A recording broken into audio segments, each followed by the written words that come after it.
Pessoal, primeiro agradecer a vocês e também aproveitar até a presença do Wesley, agradecer a oportunidade de estar pela primeira vez dando aula para um curso teológico. Estava meio preocupado, meio nervoso, embora o pessoal tenha falado aí que é igual dar aula para EBD, mas a gente fica um pouco apreensivo, né? Estou acostumado a dar aula para a escola bíblica dominical, mas já dei aula para vocês inclusive algumas vezes. Mas eu acho que é uma experiência para mim, a minha expectativa aqui é que eu venha aprender cada vez mais também com vocês, que eu acho que é sempre uma troca. Eu acho que quando a gente está em uma sala de aula, o professor ele aprende cada vez mais conforme ensina. Não é só o aluno que sai aprendendo, né? Sai mais conhecedor de alguma disciplina ou de algum assunto. Então eu sempre vejo como sala de aula como uma troca entre o professor e o aluno. Então, a primeira coisa que eu quero pedir a vocês aqui é que haja interação, né? A ideia aqui é a gente bater um papo. É um tema, é um assunto muito legal de se tratar, eu particularmente gosto muito, inclusive é uma área que eu atuo aqui na igreja, né? Que é a área administrativa, a parte de secretaria, que vão ter tópicos que vão falar um pouquinho sobre isso, eu vou poder trazer um pouquinho para vocês também, de como é que a gente funciona aqui na IUEP, né? Como é que as coisas são feitas aqui na IUEP, embora essa disciplina de administração e liderança ela fala de uma forma geral, global, né? Fala um pouquinho da igreja, que é o tema da aula de hoje. A gente vai falar sobre a igreja, vai falar sobre a organização, sobre a administração, sobre liderança, mas a aula de hoje especificamente, a gente vai entender primeiro o que é uma igreja. Da onde vem esse termo? O que é a igreja? O que ela significa? O que nós fazemos enquanto membros, né? Enquanto participantes desse corpo chamado igreja? Então é a primeira aula dessa disciplina, dessa cadeira, e eu espero que vocês saiam um pouquinho daqui também com um pouco mais de conhecimento nessa área, né? Então aqui é o tema da aula, o tema da disciplina. Como eu disse, não vou precisar me apresentar, menos um. E aqui um pouquinho de como é que vai se dividir a nossa grade, né? Então a gente vai ter 5 aulas, provavelmente 5 aulas e mais a prova. Eu pretendo, hoje eu queria trazer algo um pouco diferenciado para vocês enquanto turma, mas como tem 3 pessoas, eu não vou falar um pouquinho sobre isso aqui, eu vou deixar para a próxima aula, que era realmente trazer uma divisão de grupos, enfim, para a gente fazer um trabalho estruturado, para que a gente viesse apresentar na última aula. Mas isso, se der certo, a gente fala posteriormente, tá? Eu gosto é que vocês também participem muito da aula. Eu, pelo menos, quando fiz seminário aqui, e quem me deu aula dessa disciplina foi o pastor Álvaro. Não sei se você teve aula com o pastor Álvaro? Quem me deu aula dessa disciplina, enquanto eu estava fazendo aquele IBADEP, foi o pastor Álvaro, e foi uma disciplina que a gente interagia muito, né? Porque faz parte do nosso cotidiano enquanto igreja. Então é importante a participação de vocês também. Então a estrutura da cadeira é dividida da seguinte forma: a primeira aula vai falar sobre a igreja, a gente vai trazer um pouquinho aqui sobre os fundamentos, sobre o seu início, o que ela significa, qual é o nosso papel dentro da igreja, como é que se divide, se organiza a igreja. Então a gente vai ver um pouquinho isso na aula de hoje, e depois as aulas seguintes vão falar sobre a organização da igreja, a administração da igreja, o líder e a liderança. Então você vê que, embora a matéria, eu acho que até antigamente essa matéria era chamada de administração eclesiástica, né? Acho que está inclusive no sumário da apostila, aparece como administração eclesiástica. E aí eu acho que mudou, né? O IBADEP mudou, colocou administração e liderança. Então ela divide bem o assunto entre administração, falando da igreja, organização, e falando sobre liderança também. E liderança a gente vai tratar a partir ali da quarta, quinta aula, tá? Então o tema de hoje é esse aí, aula 1, a igreja. E eu já vou entrar um pouquinho nesse tema aí para a gente poder se aprofundar. Na linguagem comum, o vocábulo tem um significado muito amplo. É aplicado a um edifício que se realiza o culto cristão, a uma congregação de adoradores crentes, a um estabelecimento religioso, a um determinado tipo de ordem eclesiástica, ao conjunto de todos os crentes em Cristo e a um grupo local de discípulos cristãos associados num pacto com propósitos religiosos. Este último significado é comumente encontrado no Novo Testamento. Então, quando a gente escuta a palavra igreja, logo que vem na nossa mente é o quê? Igreja. Muita gente pensa que a igreja é o templo, a igreja é o templo. Muita gente pensa, como está escrito aqui, que é um aglomerado de pessoas que tem um objetivo específico. Então, quando se fala em igreja, e lá aqui no próximo slide a gente vai ver um pouquinho de como é que nasceu esse nome igreja, de onde surgiu e o que ela significa, eu acho que vai trazer um pouquinho de clareza e depois a gente vai debater um pouquinho do que é a igreja pra gente, tá? E aí eu vou querer a participação de vocês aqui. O vocábulo igreja vem da palavra grega eclésia. Acho que muita gente já ouviu falar sobre esse termo, né? Eclésia, que significa chamados para fora. Quer dizer, o prefixo ek significa para fora e o clésia é chamado, né? Então são aqueles, um povo dentro de um povo que é chamado para fora. Entre os gregos, o termo designava um grupo de pessoas dotadas do privilégio da cidadania e incumbidos de certas funções públicas administrativas importantes, convocado ou chamado para fora dentre a massa comum do povo. Então, o que na verdade significa para a gente esse termo em grego? Se você pegar a literatura em si, a palavra eclésia é um povo tirado de dentro de outro povo. Inicialmente, na literatura educacional, realmente grega, não tem nada a ver com igreja, é simplesmente um povo separado. É como se aqui eu precisasse de pessoas específicas que tenham aptidão para matemática, porque eu preciso desenvolver um trabalho de cálculo. Eu vou chegar dentro dessa sala de aula que poderia estar lotada e vou tirar um povo que tem aquela aptidão ou aquele objetivo em comum para trabalhar com cálculos. Então a palavra eclésia na educação grega é exatamente isso, é um povo que é separado, é um povo que é chamado, quer dizer, eu vou dentro de um povo macro e chamo aquele povo para fora, quer dizer, eu estou separando alguém para cumprir um objetivo específico. Só que isso no Novo Testamento, com o nascimento da igreja, passou a ser atrelado muito ao cunho religioso, que significa na verdade o quê? O que é a igreja? O que é a eclésia? É o povo que foi chamado dentro de um povo macro, que foi tirado, separado para cumprir um objetivo específico, que é pregar o reino de Deus, que é pregar o evangelho de Cristo. Então, o que significa eclésia? É chamados para fora. Eu já ouvi pregações, talvez vocês já tenham ouvido, é alguém trazendo esse termo, eclésia, nós somos a igreja, somos chamados para fora, quer dizer, voltado para missões, dizendo que o teu objetivo não é estar aqui dentro, você foi chamado para fora. É o que significa eclésia, igreja significa isso. Só que, na verdade, significa chamados para fora, mas não tem nada a ver com missões. É simplesmente um termo que significa separado. É um povo escolhido dentro de um povo maior. Então, muitas das vezes a gente encontra alguém empregando esse texto, esse termo, na verdade, em uma situação de que a igreja tem que ser lançada, tem que ir para fora. Mas, na verdade, não é o que o termo diz. O termo em si significa um povo separado dentre um povo maior, um povo tirado para fora, um povo segregado para cumprir uma missão, um objetivo específico. Que a igreja foi conhecida por esse termo quando realmente foi tirada dentre os judeus para que ela cumprisse o objetivo de pregar o evangelho de Cristo. Aqui traz um pouquinho disso que eu falei para vocês. No Novo Testamento, a eclésia é um grupo de pessoas chamadas e separadas da multidão comum, em virtude de uma vocação divina, escolhida para serem santas, investidas dos privilégios e incumbidas dos deveres de cidadania no reino de Cristo. Fala aí. Só para eu fazer um teste, não sei se você está me ouvindo aí falar não. Eu estava ouvindo aqui o Will, eu não estou dando muita atenção. Não, para ver se eu estava te chamando, só para testar, porque talvez eu tenha que te chamar na transmissão. Aí eu não sei se você está captando aqui a minha daí, do notebook, ou se é daqui.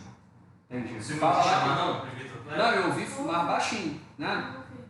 Eu ouvi aqui, mas vou ficar atento quando falar. Tá. Eu queria fazer uma colocação sobre isso. Não, faz, aproveita. Os chamados para fora, não sei se está sendo por aqui. Os chamados para fora, Bota o mute. te dá uma chamados para fora de casa.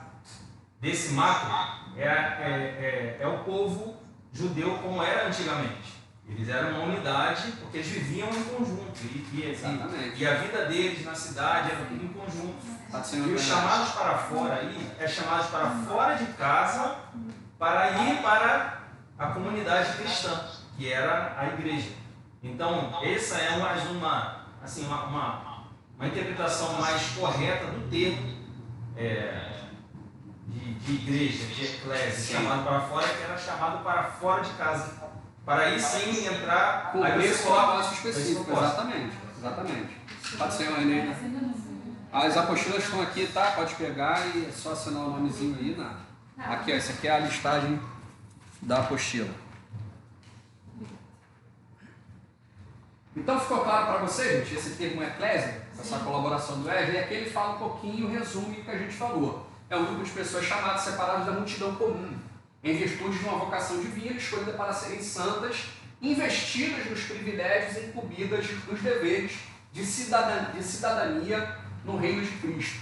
Conforme o Novo Testamento, uma igreja cristã é um grupo de pessoas divinamente chamadas e separadas do mundo, batizadas sob sua profissão de fé em Cristo, unidas em aliança para o culto e o serviço cristão, sob suprema autoridade de Cristo, cuja palavra é a sua única lei e regra de vida em todas as questões de fé e prática religiosa. Então o termo igreja vem do eclésia, e eclésia se resume basicamente nisso, é um povo que é chamado para fora, né? A palavra eclésia, ela se resume nisso, chamados para fora, que é um povo separado dentre um outro povo, de um povo maior, tá?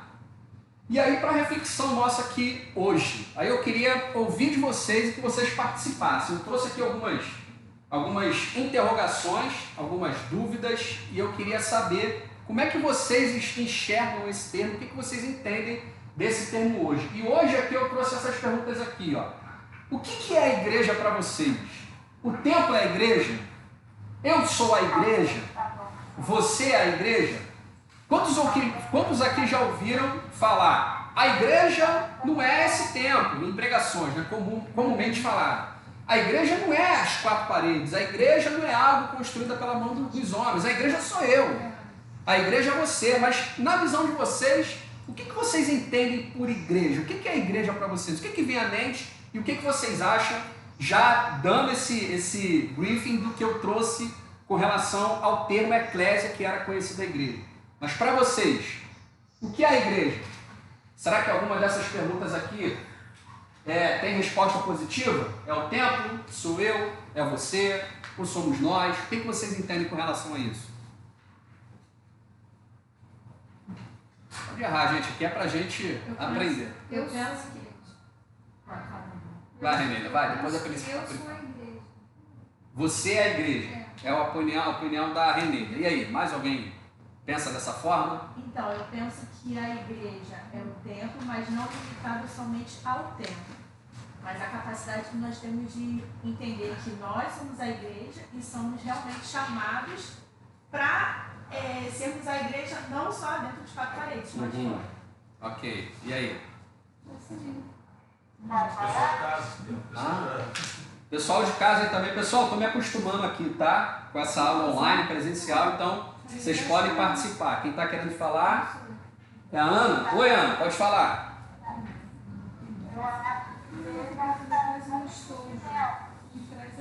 A igreja é um conjunto de membros, ok. A Ana disse aqui que a igreja para ela é um conjunto de membros. E aí? Alguém com opinião contrária aí ou com outro sentido?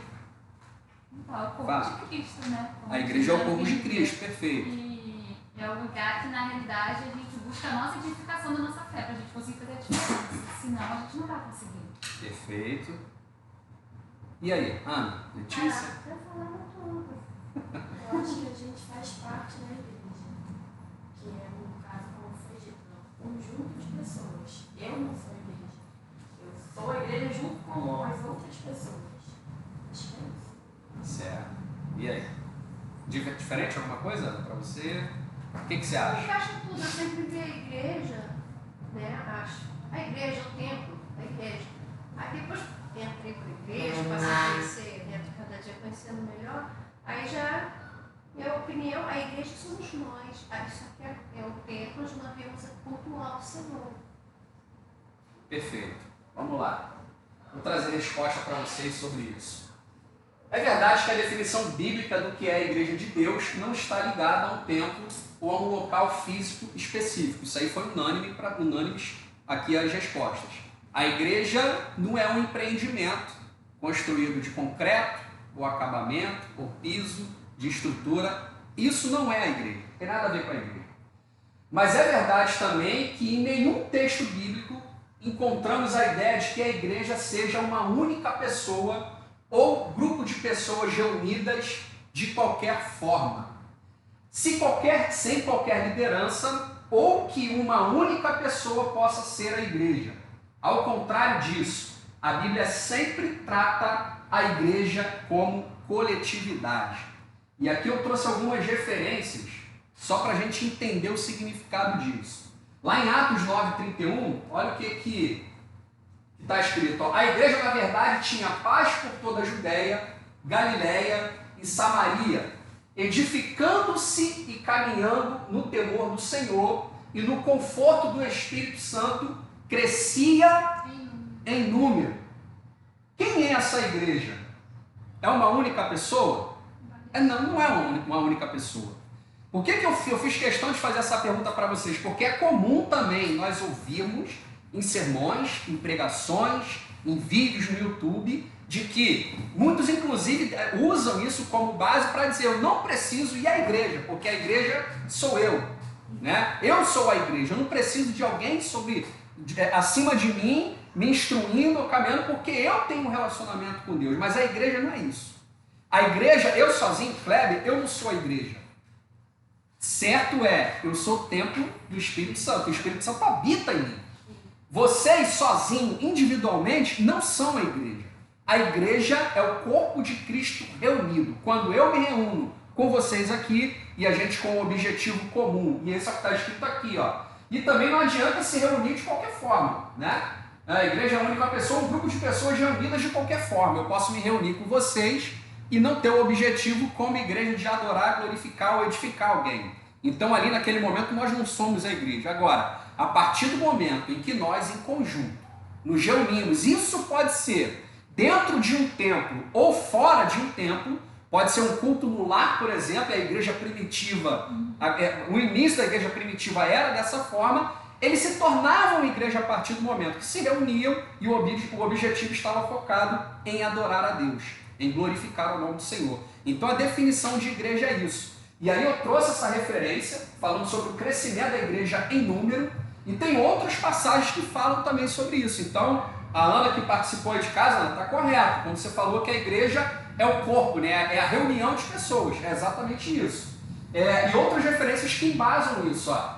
Tendo encontrado, levou para Antioquia, está falando de Paulo e Barnabé aqui, e por todo um ano se reuniram naquela igreja, quer dizer, se reuniram junto àquelas pessoas, aquele grupo de pessoas, e ensinaram numerosa multidão. Em Antioquia foram discípulos, pela primeira vez, chamados cristãos. Mais uma vez falando sobre a igreja, né? Naquela igreja ensinaram numerosa multidão. Observe que Barnabé e Paulo se reúnem em um determinado lugar, onde havia uma igreja constituída e organizada, quer dizer, existia um local em que eles se reuniam para o objetivo final de ali se comportarem com o objetivo de igreja, tá? Outra referência, havia na igreja de Antioquia profetas e mestres, Barnabé, Simeão, por sobrenome Lígia, Lúcio de Cirene, Manaém, Colácio de Herodes, Cotetraca e Saulo. Quer dizer, a organização da igreja, a igreja organizada, ainda contava com pessoas especialmente levantadas por Deus, dentro de um grupo chamado igreja, para edificação mútua e coletiva.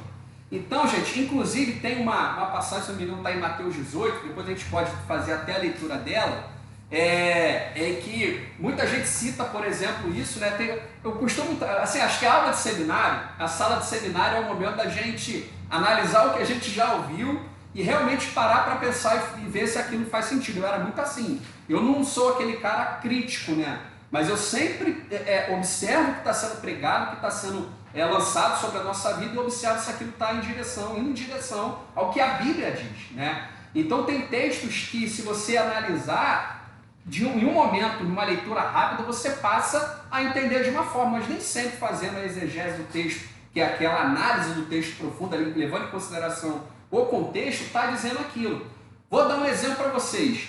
Por que lá em Mateus 18, se não me falha a memória, diz que aonde estiverem 2 ou 3 reunidos em meu nome, ali eu estarei presente? O que significa isso para vocês? O que Deus está falando ali para vocês?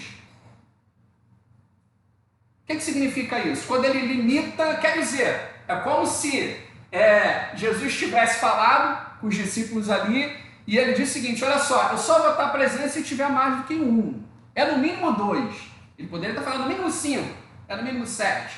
Quer dizer, ele limitou a quantidade mínima de pessoas para que o Espírito, para que ele possa se fazer presente? Fala, Lili. Não, eu acho que ele não limita não. Eu acho que ele só deixa claro que quando há pessoas reunidas com o mesmo propósito, ali ele está. Mas não vai dizer que se eu estiver sozinho e estiver no propósito, ele não vai estar. Você está sozinho, ele está presente dentro de você. Ele habita em você, é o que a palavra de Deus diz. O Espírito Santo, ele habita em você. Então, o que ele está dizendo aqui, na verdade? Não significa que ele está falando que é no mínimo 2, não é nada disso. Ele está falando que quando a igreja se reúne, e quando eu falo igreja, se 1 e 2 pessoas se reunirem e tiverem o objetivo de adorar, de glorificar e de buscá-lo, ele estará ali presente com eles, ponto. Ele está falando sobre a igreja. É uma passagem que às vezes a gente passa batido, mas ali está se referindo exatamente à igreja de Cristo. Quer dizer, quando você se reúne, pode ser com 1, com 10, ou com 1000, ou com 1 milhão, ou com 5 milhões, que foi aquela pregação de 5 mil pessoas que Pedro lá salvou na sua primeira pregação, ali é a igreja. Então ele não estipula número mínimo de pessoas para que ele possa fazer presente. Quando uma pessoa se reúne com outra, ali é a igreja de Cristo clamando, né? Então quando você está sozinho, Deus não se faz presente? Claro que se faz, só que ele se faz presente em você. Ele habita em você. Agora ele está se referindo, a minha presença quando a igreja se reúne. É basicamente isso. Rodinei, será que isso também pode estar associado à vontade de se querer ver templos cheios? Certamente. Assim, Pri, a gente vai entrar nesse mérito quando a gente falar um pouquinho sobre a igreja universal e a igreja local. Hoje o evangelho ele meio que está banalizado, né? Hoje a palavra pastor, por exemplo, já foi tempos que era orgulho de ser chamado de pastor. Hoje muitos sentem vergonha de ser chamado de pastor, devido à banalização do evangelho e à banalização das atitudes de certos pastores. Então, quando você vê pregações estimulando a quantidade de pessoas reunidas, enfim. Mas o que você está vendo hoje em dia são muitas igrejas até lotadas, né, com atrativos e atrações para lotar, mas que realmente são igrejas de crentes vazios. Que muitas das vezes Deus não está ali presente. Claro, eu não vou generalizar, porque qualquer igreja você vai ver pessoas com propósito. Vai lá, fica à vontade. Você vai ver pessoas que estão ali com outros objetivos, né? Mas eu não vou generalizar isso. Mas infelizmente hoje o evangelho está banalizado. Quando você para entender o propósito de uma igreja lotada, cheia, mas será que todo mundo ali está realmente com o mesmo objetivo? Como a igreja primitiva tinha, de se reunir, mas sem conforto nenhum, sem benefício nenhum, todos submissos aos apóstolos. A igreja primitiva, você vê relatos que elas vendiam tudo que tinham e depositavam aos pés dos apóstolos para quê? Para que aquilo fosse dividido entre o povo. Então quer dizer, mas hoje o que você vê é totalmente diferente, né? Hoje você vai ver pessoas dentro de igrejas que o propósito de estar ali é dar porque eu quero receber mais, é você fazer uma troca, né? Eu quero ir porque eu quero as bênçãos, eu não quero um abençoador. Eu não quero Deus, eu quero aquilo que Ele pode me proporcionar. E você vai ver também, quando se trata das lideranças, a gente vai falar um pouquinho disso nas próximas aulas, de lideranças também que não estão nem aí para o povo em si, para cuidar do povo, né? Para edificar a igreja. A gente vai falar disso aqui sobre edificação e o papel da igreja. Então, quando se usa nesse contexto de pessoas, quantidade, certamente para você ver templos lotados. E muitas das vezes são artimanhas, né? Que eles usam justamente para lotar as suas igrejas. Aqui fala um pouquinho sobre, isso é um ponto que a gente precisa entender também. A igreja é a representante de Deus na terra, tá? O papel da igreja a gente vai ver mais à frente, mas a igreja é a representante de Deus na terra, é o corpo de Cristo e o meio através do qual ele se expressa ao mundo. Esse é o papel da igreja. É o único órgão de redenção que Deus, ali faltou a palavrinha, que Deus instituiu do mundo. Então qual é o papel da igreja? O que é a igreja? Resumidamente é isso aí, ó. A igreja é um organismo divino, o corpo de Cristo, em meio a um ambiente estranho. Por que eu fiz questão de colocar isso aí? O que significa um organismo? Qualquer corpo constituído por órgãos ou outras estruturas que interagem entre si, executando processos necessários à vida. Isso aqui é o papel da igreja. é um organismo vivo. A gente vai entender depois que quando se fala em igreja, você tem a igreja organismo e você tem a igreja organização. A igreja organismo é aquela igreja viva, que você é invisível, você não vê, mas é a igreja universal invisível. Ela é um organismo vivo de Deus, é o corpo de Cristo místico, isso é a igreja.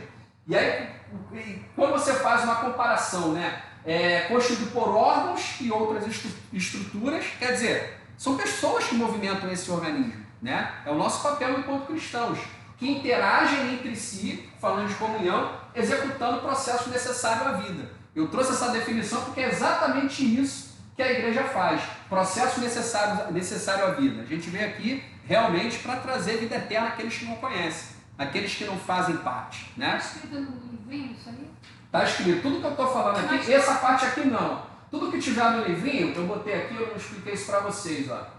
Tem alguns slides que você não vai ver página aqui em cima, tá vendo? Tá. Mas tudo que tiver página é o que está aí no A livro. explicação que não está no organismo. Isso, então, tem coisas que eu vou só complementando, tá? Por que eu fiz dessa forma, gente? Para a gente não perder, porque assim, o assunto escrito é extenso. Então não dá para a gente ler a apostila toda, senão a gente vai levar a aula só lendo a apostila.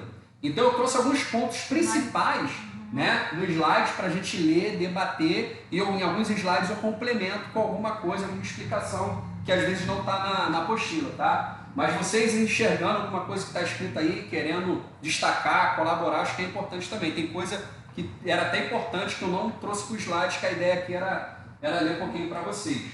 Então ficou claro aqui o que é um organismo divino, o que a igreja é? É um organismo vivo que tem essa função, interagir entre seus membros, o corpo de Cristo, né? Cristo é o cabeça e nós somos o membro, somos os membros, somos o corpo de Cristo, e a nossa função é essa, é interagir entre si para trazer vida, né? Para dar origem à vida. E aí tem na apostila de vocês, eu separei só alguns aqui, de exemplos do que é e o que não é a igreja. Então, o que é a igreja? O que é certo afirmar do que é a igreja? A igreja é um grupo de cristãos, correto? É o corpo de Cristo, é o fundamento de Cristo. Inclusive tem referências aí, tem algumas que eu queria até ler, eu não sei se vai dar tempo da gente ler todas, tá? É o povo de Deus, tudo isso é correto afirmar o que é a igreja. A nação santa, o propósito de Deus, um organismo, uma organização. Um organismo a gente entendeu o que é, e uma organização depois a gente vai abordar um pouquinho do que quando eu falo que a igreja é uma organização também. Agora, o que não é a igreja? Um edifício material, uma denominação, um empreendimento nacionalista, a continuação do judaísmo, isso não é a igreja. O reino de Deus, contudo, faz parte. Quer dizer, a igreja em si não é o reino de Deus. O reino de Deus está entre nós. O reino de Deus está, não só que o reino de Deus está no mundo, né? Então, quando Cristo veio ao mundo, quando Jesus esteve com o seu ministério no mundo, a pregação central, cerne de Jesus, era pregar o reino dele. E a palavra dele é o quê? O reino de Deus está entre vós. Ele veio estabelecer um reino. Só que esse reino não era nada físico, ao contrário daqueles judeus que estavam esperando. É algo espiritual. Alguns entenderam, claro, e se tornaram a igreja. Então a igreja faz parte do contexto do reino de Deus, porém ela não é o reino de Deus. E aí o que a gente parentético, né, só a família de Deus, é algo próximo de Deus, também não é a igreja não é isso. E também não sou eu e nem é você individualmente. Nós não somos a igreja enquanto estamos sozinhos. Vou pegar alguém aqui, gente, só para... Alguém quer complementar com alguma coisa? Tá claro? Deixa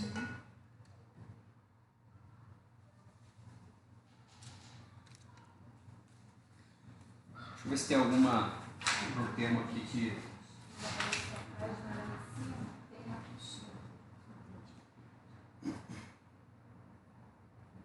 Vamos entrar? Você organizou aqui essa ideia que está misturada do que não é. Tá meio misturado, mas eu não botei tudo não, tem muita coisa aí, eu separei os principais. Vem cá, a página tá batendo? Porque essa é a minha apostila, é a apostila da época que eu estudei há 4 anos atrás, até diferente da de vocês. Eu até fiquei preocupado, será que é a mesma? Parece que é. Então tá batendo, né? Tá tudo certinho. Bem, vamos entrar aqui com relação ao propósito e missão da igreja. Falamos um pouquinho já do que é isso, está aí na página 23 e 25, né?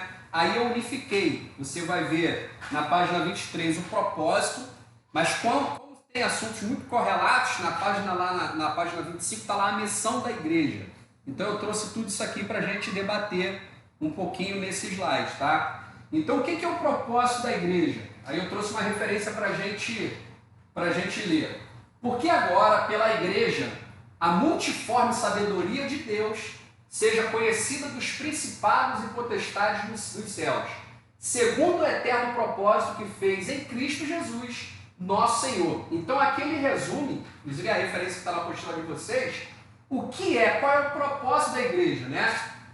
A multiforme sabedoria de Deus seja conhecida dos principados e potestades no céu.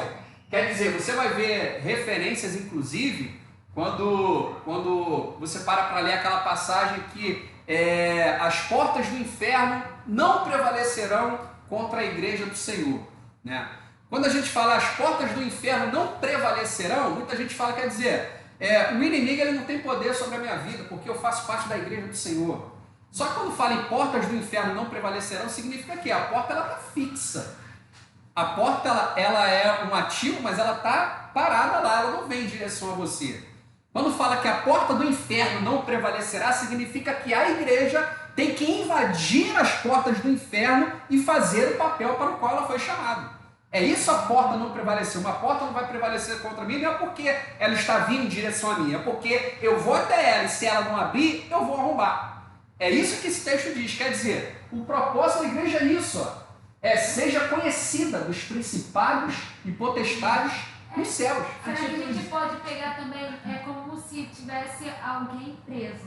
As cadeias, por exemplo, pode ter também, sim, exatamente. Entendeu? Aquilo é espiritual, ou seja, a igreja, através da oração da intercessão, faz isso. Exatamente, é isso aí. Essas portas, né, do inferno são cadeias, são prisões, são barreiras espirituais. E é por isso que ele fala, principados e potestades no céu. Quer dizer, há uma guerra espiritual, né? Quando a gente lê aquela passagem que a nossa guerra não é contra a carne, nem contra o sangue, mas contra os principados e potestades que habitam onde? Regiões celestiais. O papel da igreja é isso, é ser conhecido por isso. Lembra quando Jesus chegou lá em Gadara? Né? Quando ele vai e expulsa o demônio daquele demoniado gadareno lá, aquele demônio vai para aqueles porcos, enfim. Tô privilegiado. Mas eu trouxe café. Se quiser o café, tem. Hoje tem água para todo mundo. Valeu, Ela. Lembra depois de dar uma... Se tu ouvir, pode ser alguém chamando. Eu tô atento aqui, a Ana participou aqui. Pessoal de casa aí, tem mais gente que entrou aí. Estão conseguindo acompanhar? Dá um oi aí para mim saber se vocês estão me ouvindo bem, porque aí a gente chega o computador um pouquinho mais para próximo, tá? Dá para ver aqui o nome de quem está participando. Ana, Eli e o pastor Oswaldo. Moderador sim. Tudo bem? Perfeito. Qualquer coisa que vocês falam aí, que a gente escuta aqui, eu abaixo um pouquinho para ouvir a pergunta de vocês, tá? Então, quando isso acontece, quando Jesus chega naquela cidade, primeira coisa, ele não toma nenhuma direção. O inferno simplesmente reconhece que é ele. O que tem a ver contigo? Então, quer dizer, o papel da igreja é esse, é você ser reconhecido como você é. A igreja exercer autoridade, entendeu? Só que, e isso, infelizmente, isso é uma realidade das igrejas hoje em dia. Você vê pessoas entrarem oprimidas e saírem oprimidas. Dificilmente você vê pessoas sendo libertas, a não ser em campanhas, em cultos específicos. Claro, há uma exceção, mas infelizmente virou a exceção. O que deveria ser normal, o que acontecia com Jesus, mas era Jesus. O próprio Jesus, quando foi embora, ele falou só, eu vos dou poder para pisar serpente, escorpião e comerem coisa mortífera e não lhe fará dano algum, a impor a mão sobre enfermos e serem curados, a impor a mão sobre endemoniados e eles serem libertos. Essa autoridade, esse poder foi dado a Jesus, à sua igreja. Então a igreja deve ser reconhecida por isso. Então, por isso que Efésios resume bem o que é a igreja, o propósito da igreja. É a gente ser reconhecido por aquilo que Cristo nos outorgou para ser. Eu preciso ser a igreja. Se isso não acontece hoje, alguma coisa está errada. Eu tenho certeza que esse erro não vem de Jesus, não vem de Deus, não vem do alto. Isso é erro nosso, entendeu? E a missão da igreja, quando você passa lá para aquela página 25, ele fala sobre algumas... Ele traz, na verdade, 3 pontos aqui que fala sobre a missão da igreja. Né? Lá na apostila fala assim, ó, qual o propósito de Deus ao manter a igreja no mundo? Qual a sua finalidade ou missão?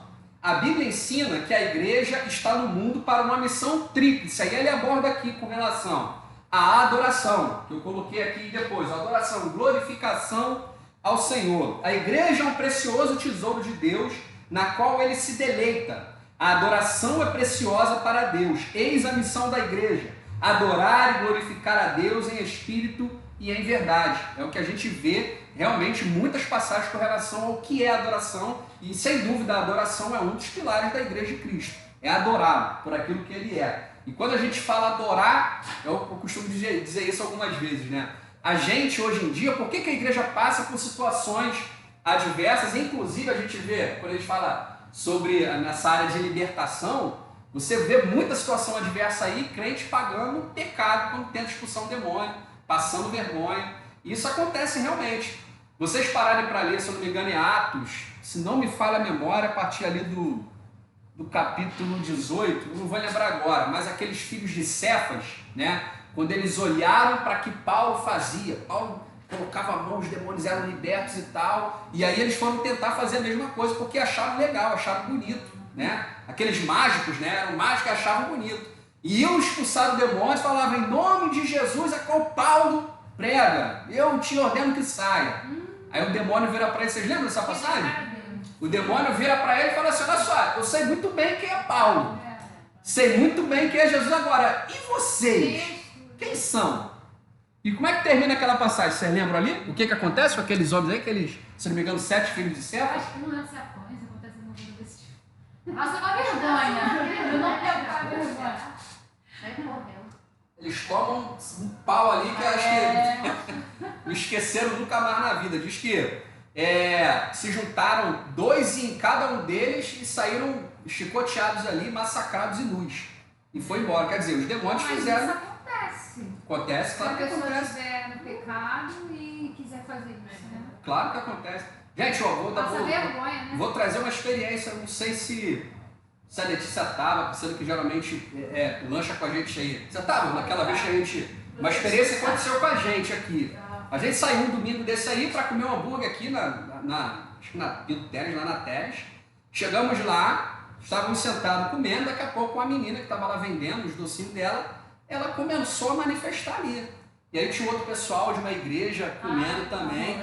Rapaz, mas foi uma dificuldade. Aí a gente tentou, a menina estava se debatendo, o Joab segurando ela, e a gente orando para expulsar aquele demônio, até aquela menina ser liberta, se acalmar no chão, mas ela já tinha dado volta, quase se machucado, entendeu? O Joab teve uma hora que segurou ela, porque senão ela ia bater com a cabeça no chão, para você ver como o inimigo ele não está de brincadeira, cara. Mas ela entrou no local que vocês estavam, ele manifestou? Na hora, a gente estava comendo, a gente só olhou para trás, que ela foi ali oferecer o docinho dela, né? Então, quando a gente olhou para trás, ela já estava se contorcendo, e o rapaz que estava próximo dela, que era de outra igreja, tentando expulsar o demônio lá, falando em línguas. Mas Falando sabe o em que línguas com acontece? ela. Que eu percebo, eu passo algumas coisas assim na minha casa, tá? Uhum. A pessoa que não está convertida e entra na igreja, sai da igreja, vai para uma macumba, vai para isso, vai para aquilo, vai para tudo, a pessoa parece que fica endemoniada, né? Parece não fica. E aí, quando essa pessoa está perto da gente, eu falo eu e a Tayane no caso, né? Parece que o inimigo usa a pessoa de uma tal maneira que a pessoa parece que odeia a gente. E é o tempo todo apontando, arrumando contenda, arrumando perturbação, é um horror. Mas é porque... E principalmente, eu já percebi uma coisa, a gente às vezes tem momentos na vida da gente que a gente não está assim tão perto de Deus. A gente tem que vigiar o tempo todo, porque senão a gente se afasta. Normal, Eu isso já acontece todo percebi mundo. que quando isso acontece, estou falando de mim, tá? Essa pessoa entra na minha casa, normalmente não acontece nada, mas quando eu estou assim muito com Deus, nossa, É. Vai tirar. Aí o bicho pega, né? Nossa! Eu agora me calo, fico calada, pensando em Deus, a gente fica tentando não falar nada, que se falar é pior. Com certeza. É pior, assim. Tem guerras que você só vence de boca calada, É. partindo pro joelho, partindo pro coração. E Porque você sabe, e você já notou isso. Você comentou que vocês estavam lanchando, ela chegou para vender, só que quem nela viu a luz ali. Aí, minha filha. E só tinha crente, né? Na lanchonete só tinha crente ali, né? Só tinha gente de igreja Vai comendo. se manifestar justamente porque vocês estão na presença e não estão brincando. Aí aquele parece que se revolta, né? Não sei explicar alguma coisa. Agora, se vocês estivessem na igreja, mas um pé na igreja, um pé no mundo, um pé na igreja, não ia acontecer nada, ia te tratar até bem. Normal. É como Mas se quando você tivesse, tô em casa. Eu sinto Eu tô que parece, familiarizado. mas é isso mesmo. Quanto mais Mas você é. está na presença de Deus, mais essas pessoas que têm esse problema e se incomodam com a tua presença. Sem dúvida. E Mas- é terrível. E você vê, assim, casos desse tipo, cara, pelo próprio exemplo de Jesus. Jesus, onde ele chegava, o demônio manifestava o que eu tenho, o que tenho contigo. Quer dizer, simplesmente sem Jesus dar uma palavra, a presença dele já era o suficiente para que o diabo, o demônio, ele se manifestasse. Sabia que ia ser obrigado a se retirar. Sabia! Então quer dizer, é a presença. Então quando a gente fala que muitas das vezes, gente, quando se fala em igreja em si, que nós realmente precisamos ser e cumprir o papel que a igreja vem fazendo no mundo. E muitas das vezes nós não cumprimos. Nós simplesmente, é claro, é o que a Reneda falou, nem sempre a gente está com aquela proximidade, aquela intimidade, aquela comunhão com Deus, e os problemas às vezes te afogam, enfim, isso é normal. E isso acontece com todo E a mundo, gente tem que isso pedir acontece todo com dia, todo mundo. praticamente, para Deus não deixar a gente se afastar. Não que a gente queira, é que é muito difícil viver nesse sem mundo, dúvida. né? Porque também tem a ação do mal para nos enfraquecer. É, Uma circunstância. Ele sabe exatamente. como fazer, infelizmente. É astuto, né? Nós somos. Quando a gente fala sobre a atuação do diabo, a Bíblia fala, é muito claro quando fala, o diabo, ele é extremamente astuto. Ele fica só. Então ele está te rodeando, mas ele está vendo que pô, se mexer contigo agora, pô, você está bem, você está com Deus, Deus está contigo, você está ali em uma vida de oração, intimidade. Então ele vai te stalkeando, que a gente fala aí na internet, ele vai te observando até ele presenciar que você realmente constatar. Pô, agora ela está em um momento de fragilidade. Isso é astúcia, gente. E é todo dia nós somos, sabe? Outro dia eu estava saindo da igreja com a Bíblia lá, através do meu apartamento, aí tinha uma roda de homens, um monte mesmo, né, pai? Aí quando eu creio que eles me viram, porque quando foi só chegar perto para ele começar a convidar os demais para ir, não sei para onde que eu não escutei, e falou, poxa, lá é cheio de crente, pastores, tudo bebendo, cheirando, fumando assim mesmo. Mas falou alto, de repente para mim, sabe? Eu passei e tô nem aí, você entendeu? Então as coisas vêm para nos cutucar. Então a gente tem que estar o quê? É ligadinho com Deus, é o que você falou, entendeu? Mas às vezes a gente acha que isso gente, são os altos e baixos que a igreja passa. Isso não é de agora, não. Se você parar para olhar, pelo menos, olhar os exemplos dos discípulos, isso acontecia com os discípulos, estavam do lado de Jesus aprendendo, mas tinha um momento de altos e baixos. Tem uma ocasião em que Cristo ele critica a fé dos discípulos, por quê? Porque eles tentavam expulsar o demônio de um jovem, e a mãe estava desesperada, os discípulos tentaram expulsar, e eles não conseguiram. Jesus chegou e expulsou. E aí eles perguntam, Senhor, por que tu conseguiu e nós não conseguimos? Aí ele veio falar, porque vocês têm uma fé pequena, homens de pequena fé, até quando eu estarei diante de vós, dentre vós. E aí ele critica a fé pequena dos discípulos, entendeu?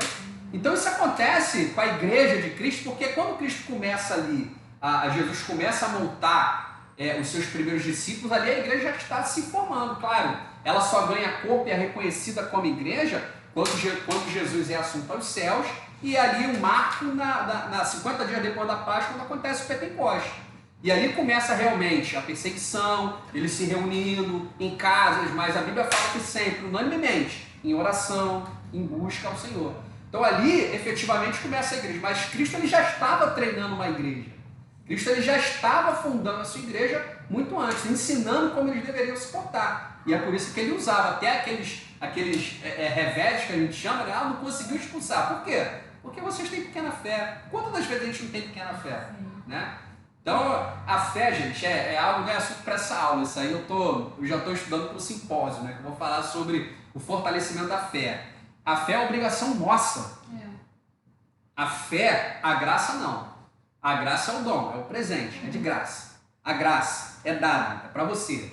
Agora, você só tem acesso, por exemplo, à salvação que a graça te dá mediante a fé. E a fé é obrigação nossa, minha. Eu preciso edificar a minha fé. Eu preciso fazer... A fé é um dom. A fé é um dom, mas é um dom gratuito para todos. A fé, eu acho que é o único dom que ele está acessível a todos. Agora, você vai ver pessoas que a fé é simplesmente inexplicável para algumas pessoas. E quando eu falo pessoas, eu não estou falando só no ambiente aqui evangélico, não. Você vê pessoas, por exemplo, no catolicismo, né, que muitas das vezes têm uma fé muito maior do que a nossa. Isso aqui é a verdade. Mas a fé é algo que Cristo, Deus ele nos ordena, Jesus nos ordena. Que nós precisamos edificar a nossa fé, fazer crescer a nossa fé. É quem fala que a fé vem pelo ouvir. Pelo ouvir e ouvir a palavra de Deus. A fé é exercício. A fé a gente tem que edificar. Quando Cristo questiona e critica os discípulos, é isso. Homens de pequena fé. Até quando? Então quer dizer, a fé, fortalecimento da fé, isso é obrigação nossa. Entendeu? Então nós temos que buscar o crescimento e a edificação da nossa fé. Voltando um pouquinho aqui para a missão da igreja. Vocês vão ver aí na apostila que fala sobre adoração. Já falamos aqui. A segunda que a apostila aborda, edificação. Quer dizer, aperfeiçoamento, fortalecimento, crescimento dos salvos. Então a edificação, quando se fala igreja, é um dos principais propósitos também da igreja quando se reúne. É a edificação. Inclusive, quando a igreja se reúne e há a manifestação, por exemplo, dos dons espirituais que a Bíblia fala, para que são os dons? No final do texto fala, para a edificação da igreja. Então, o propósito da igreja se reunir, de se tornar igreja naquele momento, também é para edificação, tá? E o último propósito que ele fala aí, a evangelização, que é o id notório, né? É aquele mandamento universal para todos nós. Agora, eu inseri dois que não estão aí também, aqui, que eu vejo como algo hoje em dia, principalmente, faz total diferença, que é sustentar uma norma de conduta moral. É não deixar os princípios lançados sobre a igreja primitiva, a igreja antigamente, os princípios basilares da Bíblia com relação à moralidade se perder.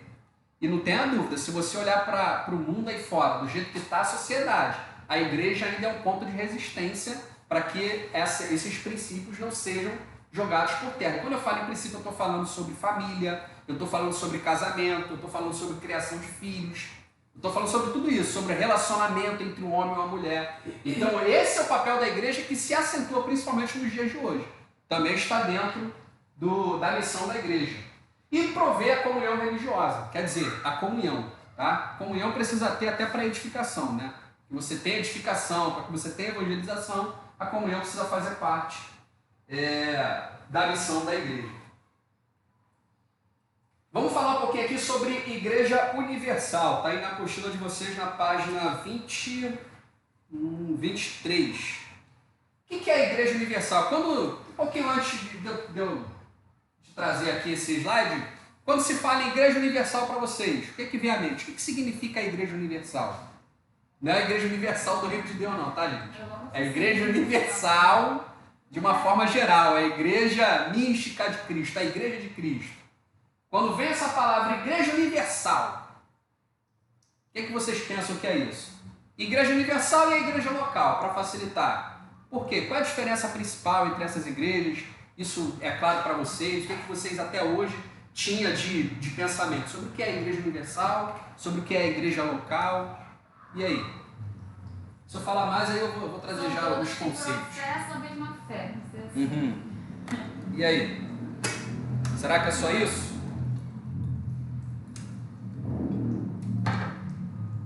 Mais alguém? Vai chutando aí, pessoal.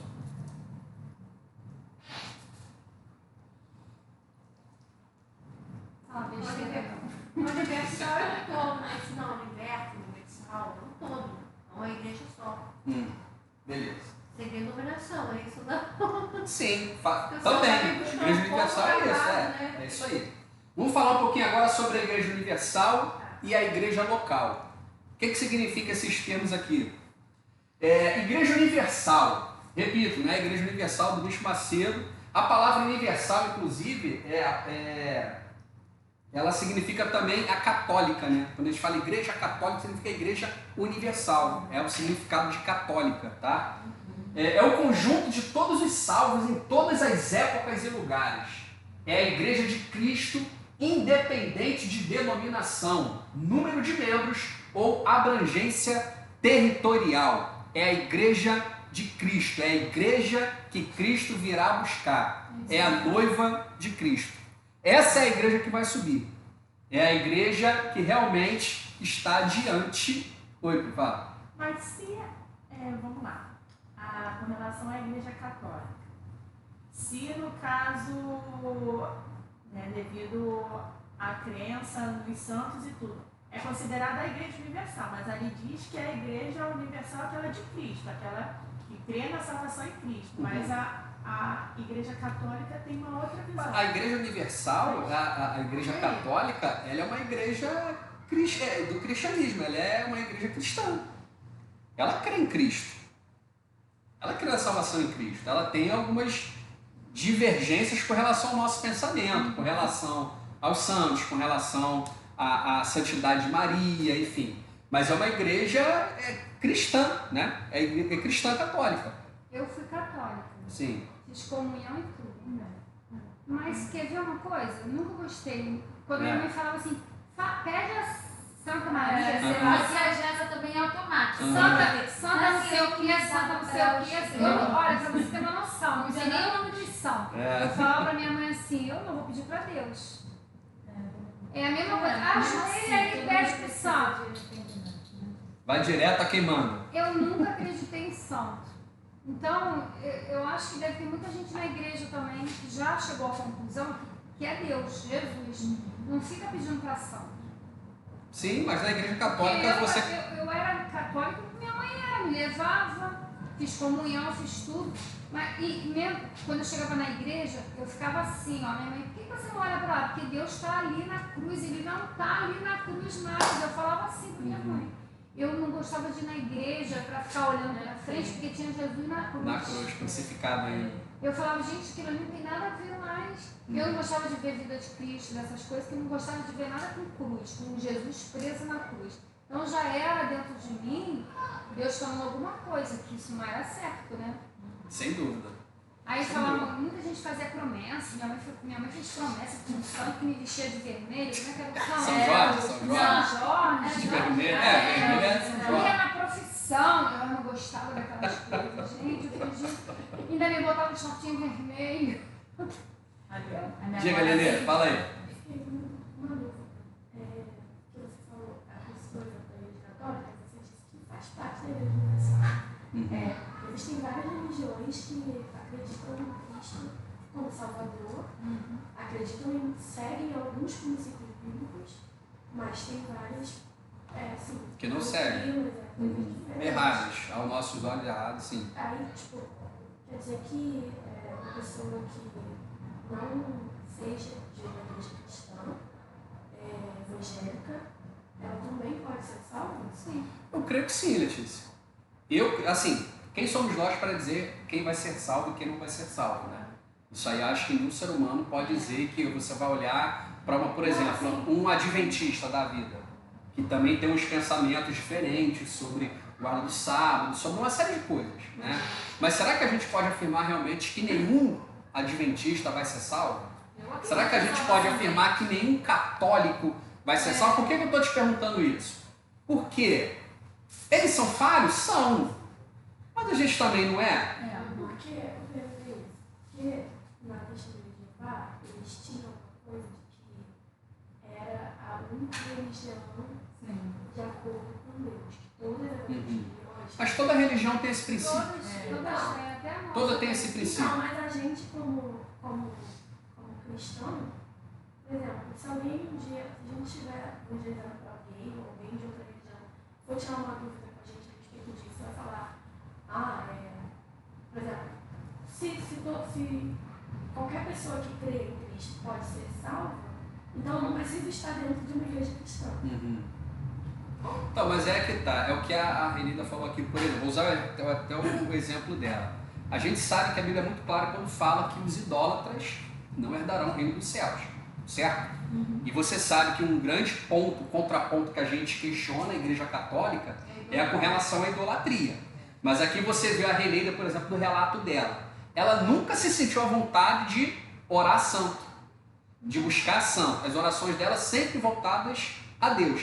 Porque tem muita gente dentro da Igreja Católica, Letícia, que está lá, mas assim, eu não vou dizer que é ingênuo ou não...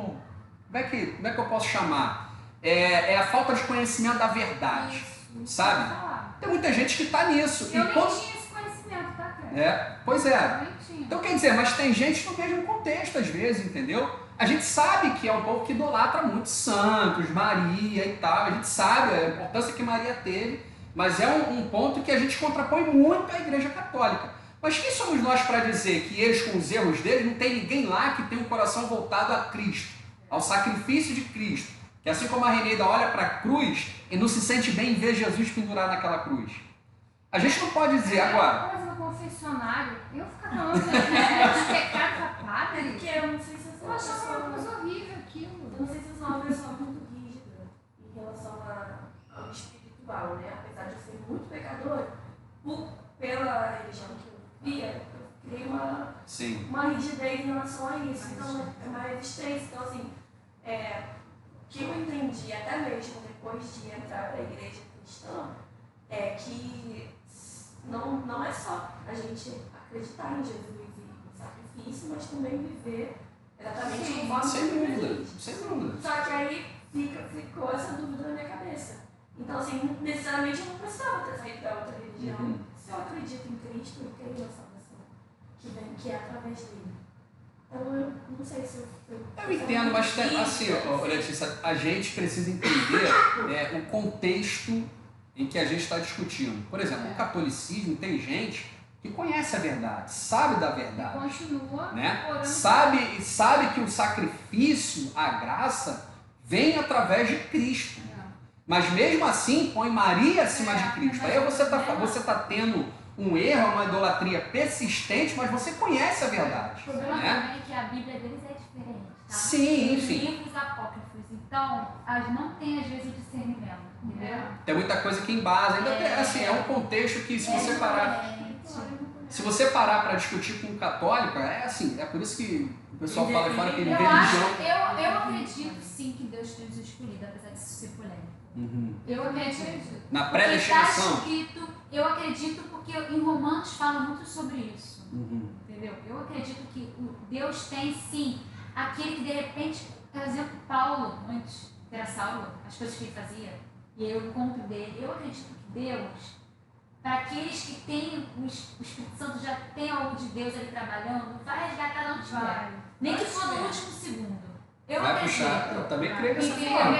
Agora, tem pessoas que levam para o radicalismo de achar que você se é escolhido, não, que eu posso viver a vida. Não é isso que eu estou falando. Eu estou falando a questão espiritual, de Deus ter tipo algo com aquela pessoa, nesse sentido, de Deus ter um chamado para salvação. Chamados específicos. Não nessa doutrina que a pessoa fala assim, eu sou salvo, então eu posso fazer. A doutrina da predestinação. Sentido. Eu sou salvo uma vez, salvo para sempre, independente do que eu faço. Eu estou falando no sentido espiritual de Deus. Que a gente discutiu, inclusive, isso alguns tempos. É polêmico. É muito polêmico. Mas assim, com relação a isso, é o meu ponto de vista, eu também sou contra esse lance de predestinação. Eu entendo o que você falou e concordo que para algumas pessoas Deus tem um chamado muito específico. Né? Para Paulo, por exemplo, a chamada de Paulo era Paulo que tinha que fazer. Então Cristo vai lá, resgata, é isso que eu quero, porque esse vai cumprir o papel que eu tinha que fazer. Vou dar um exemplo para vocês, por exemplo. Fez um monte de coisa errada. Exato. Mas aí, o Renê, ele está fugindo um pouquinho, mas é legal a gente debater isso, porque assim, quando surgem dúvidas, a gente vai debatendo. Quando Deus tem um propósito, quando Deus tem algo a realizar, ele vai olhar para nós. E aí tem muita gente que fala que Deus ele não escolhe os capacitados, mas capacita os escolhidos. É mentira? Não. Mentira não é.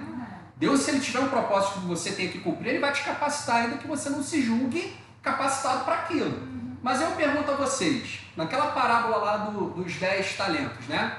Que a um deu 5, a outro deu 2, a outro deu 1. E o que fala o texto? Que ele deu a cada um segundo a sua capacidade. Então o Senhor, ele olha para os servos, opa, esse aqui tem uma capacidade maior, então eu vou dar 5 para esse. Esse aqui tem uma capacidade intermediária, eu vou dar 2 para esse. Esse aqui é com 1, eu vou dar só 1. Então que aquele que recebeu 1, o que ele fez? Escondeu. Então, isso é um ponto. Agora o outro é Moisés e Arão. Por que Deus teve que tirar Moisés do Egito, levar ele para fora, ficou um tempão em Midian, passou por todo o processo e Arão estava ali do lado. Se Deus capacita aquele escolhe, ele poderia muito bem, vou chamar Arão, Arão vai fazer e eu vou capacitar ele. Então tem pessoas que têm chamados específicos, não tem dúvida, se Deus tiver uma obra a realizar através daquela pessoa, ele pode ser o pior dos homens hoje, mas Deus vai salvar e vai fazer com que ele cumpra. São propósitos de Deus. Sem dúvida, sem dúvida. A gente vê alguns exemplos desse tipo, né? Enfim. Aí falando sobre, quando eu falei sobre Igreja Universal, é só o sentido da palavra, tá? Que significa católica. Se a gente for falar sobre Igreja Católica, até a própria Igreja Católica ela já passou por uma série de mudanças. Há uma diferença entre a Igreja Católica Apostólica, que era o que era chamado lá a Igreja Primitiva, né, dos Apóstolos, depois passou por uma reforma, a Igreja Católica Apostólica Romana. Então quer dizer, falar sobre a história da igreja, a gente vai ver, vai perder a noite aqui só falando sobre história da igreja. Com relação à igreja universal e à igreja local, para a gente entender aqui. Então a igreja universal está se referindo à noiva de Cristo, é aquela igreja que Cristo vai vir e vai buscar, independente de denominação, localidade, raça, tribo, cor, nação, enfim. Então essa é a igreja universal, é a igreja que a gente chama invisível, depois eu trago mais detalhes sobre isso aqui. E o que é a igreja local? Representa uma parte pequena da igreja universal. Então quer dizer, existe a igreja universal, aquela igreja noiva de Cristo, né? Aquela que a gente não vê, mas que Cristo enxerga, é aquela igreja que só Cristo sonda, né? E a igreja local representa uma pequena parte, alguns, da igreja universal. É formada pelo conjunto de salvos por Cristo de determinado local, cidade, distrito ou município. Aí tem alguns textos aqui que eu queria ler com vocês da apostila, aí na página 23, quando fala da Igreja Universal. Falando no sentido denominacional, dizemos que há denominações com poucos membros da Igreja Universal, porque vivem como não salvos. Então quer dizer, ele está falando que, do sentido denominacional, né, há denominações com poucos membros da Igreja Universal. Quer dizer, eu posso ter, respondendo com relação ao número de membros da igreja local, essas igrejas que a gente vê lotada, né? Às vezes a gente tem uma igreja local enorme, com 5 mil, 7 mil, 10 mil membros, mas que muitos deles não fazem parte da igreja universal, aquela igreja que Cristo virá buscar. Aquela questão que a gente chama, são igrejas cheias de crentes vazios, que não têm Cristo, que não sabem o propósito real da igreja. E aí ele complementa, ser membro da igreja universal não quer dizer somente ser membro de uma igreja local, nem ser membro dessa igreja por tocar ou cantar no coro ou por fazer qualquer outro serviço, mas para isso é preciso ser nova criatura, uma criatura nascida de novo. Caso contrário, não subirá com o Senhor na sua vida. Se não nascer de novo e viver de acordo com os ensinos bíblicos, não é membro da igreja de Cristo no sentido real. A salvação não é privilégio de nenhuma denominação. Alguns pretensiosamente afirmam, mas estão enganados. Jesus não fundou nenhuma denominação. O que ele fundou e inaugurou no dia de Pentecostes foi a sua igreja verdadeira, falando da igreja universal, imaculada e comprada por sangue derramado na cruz. A verdadeira igreja de Cristo é aquela que serve em novidade de vida e pauta o viver cristão pelos ensinos sagrados. Ficou claro com relação ao que é a igreja universal e o que significa a igreja local? E aí eu trago, quando falo em aspectos dentro do conceito da igreja universal. Aí eu trouxe aqui, resumidamente, para a gente entender o que significa esses dois termos, né? No Novo Testamento, a palavra igreja é usada em dois sentidos, a saber. O primeiro sentido, quando se fala em igreja, o corpo de Cristo formado pelos que o recebem como Senhor. E o segundo, ajuntamento de fiéis com o objetivo de adorar a Deus. Então esses dois termos que é usado no Novo Testamento, no primeiro caso, no primeiro termo, temos a igreja universal. Como igreja universal, além de ser invisível, É um organismo vivo, militante e triunfante, que são as definições que está na apostila de vocês aí. E o segundo termo, no segundo caso, temos a igreja local. Como igreja local, ela é visível, trata-se de uma organização ou instituição. Então lembra o paralelo que eu fiz com relação à igreja universal, a ser um organismo, e a igreja local a ser uma organização ou uma instituição? A IUEP é uma igreja local, é uma instituição, é uma organização. Agora, dentro da IUEP existe a Igreja Universal, ou aqueles que fazem parte da Igreja Universal. São todos? Não sei, mas existem membros aqui da IUEP que fazem parte da Igreja Universal. Agora, quem é que conhece aqueles que verdadeiramente são a Igreja de Cristo, são a noiva de Cristo? Só Deus. Só o Senhor. É só Ele, isso ele fala em parábolas várias, é que Ele é que separa o bode da ovelha, o joio do trigo. Então, é o Senhor da seara, é o dono, é o Senhor. Só Ele consegue discernir porque a igreja é dele, a noiva é dele. Ficou claro aí essa parte? Universal e local? Os componentes de uma igreja viva e bíblica devem. Deixa eu ver se essa parte você complementar alguma coisa.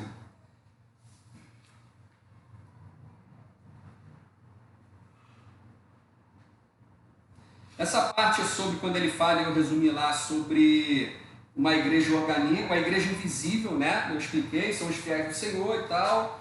É uma igreja organismo, também já falei. Igreja militante é a comunidade cristã que peregrina em direção ao descanso eterno, quer dizer, revestida pela armadura de Deus para vencer o inferno. Essa é a igreja militante. E a igreja triunfante, aí está se referindo já no momento em que ela triunfará com Cristo. É o grupo incontável de cristãos que estão nos céus, arrematada pelo seu Senhor e Salvador Jesus Cristo.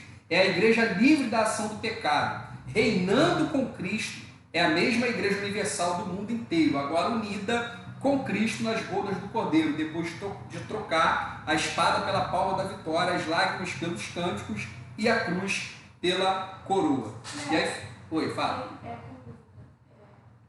A igreja triunfante ainda vai acontecer? Isso aqui está falando ainda vai acontecer. Aqueles que vai ser os escolhidos. Isso, aí aqui ele está se referindo a arrebatamento, a igreja subindo com Cristo, a igreja triunfante. Né? É quando Cristo vem buscar a sua noiva. Aí ele chama de igreja triunfante, é o que vai acontecer. No caso, as pessoas que morreram na época de Lula ou de Sim, são aqueles que estão... Já estão lá? Não, estão no seu de Abraão. Lembra quando se fala em arrebatamento? Então quer dizer, os mortos ressuscitarão primeiro, depois nós que somos vivos, teremos nossos corpos transformados, no abrir e fechar de olhos. Falando sobre arrebatamento. A igreja triunfante aqui, quando ele fala, é a igreja realmente que vai se unir quando Cristo vier buscar a sua igreja universal. E militantes são, no caso... Militantes somos nós, é aquele que milita justamente para fazer o papel que a igreja está aqui para fazer. É o que a gente falou lá no início. Essa é a igreja militante, a definição que está aí. Então todas as igrejas são organismo e militante? Sim, a igreja militante é aquela que milita em prol dos princípios basilares do cristianismo, do evangelho de Cristo. Tá? Estou na 24. Agora acho que a gente já falou sobre... tem esse... Porque ele já passou, mas aí ele voltou para falar que ela perguntou. Tá? Os componentes de uma igreja viva e bíblica devem. O que uma igreja bíblica, uma igreja viva, ela deve ter? Né? Conhecimento ortodoxo, vivo e experimental do seu Salvador, acompanhado de verdadeira convicção de pecado e sede de salvação, sem confiar em seus próprios méritos e obras para salvar-se. Ter fé e deve ser caracterizada por uma entrega total a Cristo e firme crença no que a Bíblia revela, e ter sua ação, conduta e frutos pautados de verdadeira regeneração. Só para dar um pequeno resumo do que fala aí na tua apostila sobre o aspecto exclusivo da igreja, tá? Esse aspecto exclusivo está aí na página 26, exatamente. Como é que horas são aqui para não... Está 9 horas já.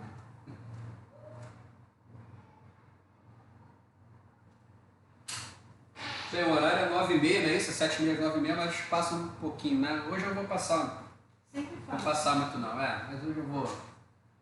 Deixa para na próxima aula a gente entra mais no...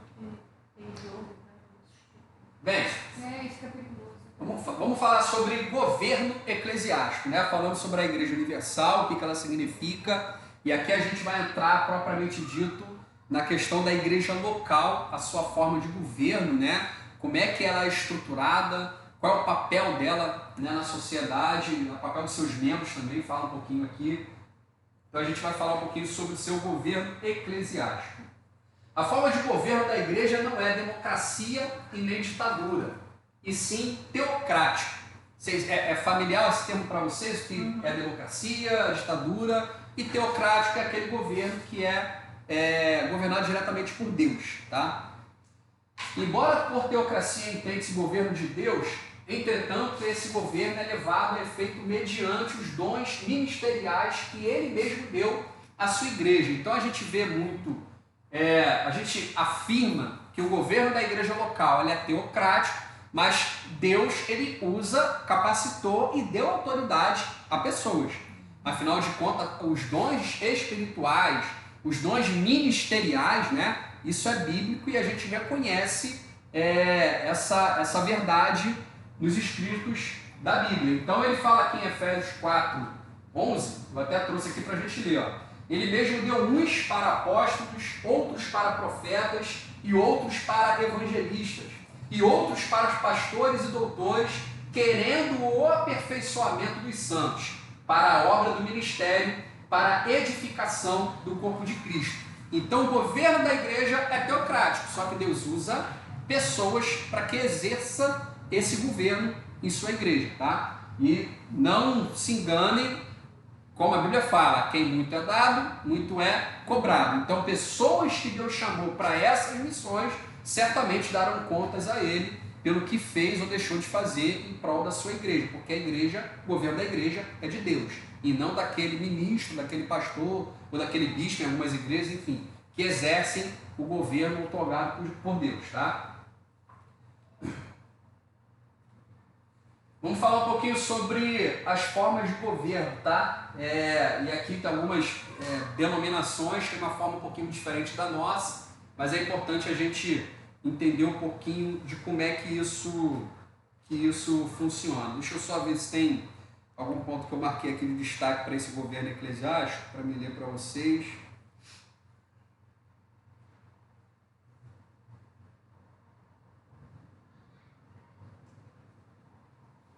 Vamos seguir, é isso. Bem, existem 3 formas de governo na igreja, pelo menos os mais conhecidos, né? Que é o primeiro, episcopal ou prelática, né? Prelática é o prelo, né? É o prelado, que é uma posição eclesiástica superior aos demais. Então, por isso que ele chama de episcopal ou prelática, quer dizer, existe uma pessoa que exerce o governo central. No caso da Igreja Católica, por exemplo, você vê a posição do Papa, que dá as diretrizes para toda a Igreja Católica. Então, os defensores desta forma de governo defendem que Cristo, o cabeça da Igreja, tenha confiado o controle da Igreja na terra a uma ordem de oficiais, bispos, que seriam os sucessores dos apóstolos. Então, inclusive hoje, se você perguntar, por exemplo, com relação à pessoa de Pedro na Igreja Católica, né? Pedro, muitos atrelam a Pedro, e realmente há um texto dizendo que sobre essa pedra edificarei a minha igreja e tal, só que aquele texto também, você fazendo a análise, a exegese do texto, você vai ver que ele usa Pedro como apontamento, e realmente Pedro foi um precursor, né? Se você parar para ver, por exemplo, a trajetória de Pedro, você vai ver que quando Judas ele sai do corpo apostólico, ele toma a frente e fala, nós precisamos ter alguém para substituir Judas. E aí lança sorte, Matias é escolhido, mas é Pedro que fala. Mas esse que vai entrar tem que ser isso, tem que ter vivido, tem que ter acompanhado, tem que ter visto, né, com seus olhos o que aconteceu com Jesus. Então Pedro sempre se levantando e tomando a frente. Pedro eu vejo como o precursor realmente do levantamento da igreja primitiva. No entanto que Pedro é que ele pega a palavra, né, depois que eles entram naquele templo lá, Pedro e João, quando tem aquele paralítico, ele entra e o paralítico se levanta, ele que pega o paralítico pela mão, quando chega lá dentro, Pedro prega, e ali vão 5.000 almas, depois Pedro perante o Sinédrio, ele que toma a palavra, Então você vai ver que Pedro tem a sua importância. Então a Igreja Católica leva muito isso ao pé da letra e acha, inclusive, que a igreja em si está baseada em Pedro, no apóstolo Pedro. Na verdade, a gente sabe que não é. A igreja é de Cristo. Vem do termo grego episcopos, que significa supervisor. A tradução mais frequente desse termo é bispo ou superintendente. É a forma de governo da igreja romana, grega ou anglicana. Depois a gente passa aqui para a segunda forma de governo, que é o episcopal na página, agora é a página 28, presbiteriana ou oligárquica.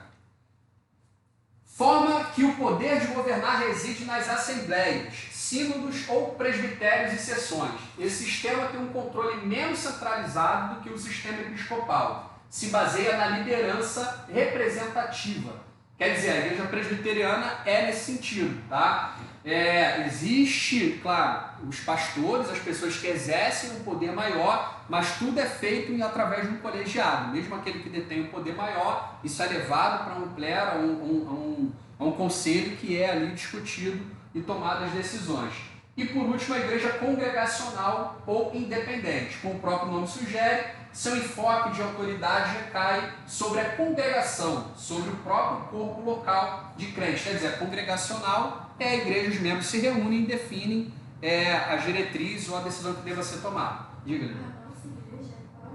A nossa igreja, ela se encaixa, era a pergunta que eu quero fazer para vocês. Ela se encaixa aqui, ó. Não é igual. Mas porque, por exemplo, tem tudo que é decidido juntamente com os outros, né? Os pastores. Mas se o pastor presidente decidir, vai ser aquilo que ele decidiu. Então, na verdade, não. Na verdade, não é assim. Por que eu falo que é parecido assim? Não é igual à igreja presbiteriana, tá? Mas aqui a nossa igreja, a forma de governo dela, ela é muito similar ao governo presbiteriano ou oligárquico. Por quê? Porque embora tenha um pastor presidente, todas as decisões tomadas no âmbito da IUEP são trazidas para o Conselho de Ministros, que é um colegiado de presbíteros, missionários, evangelistas. Então a nossa igreja está mais atrelada a esse tipo de governo aqui. Claro, o pastor presidente é ele que traz as demandas. Agora, ele não pode decidir nada sozinho. A nossa forma de governo é essa. Não sei se vocês já tiveram curiosidade de ler o estatuto, por exemplo.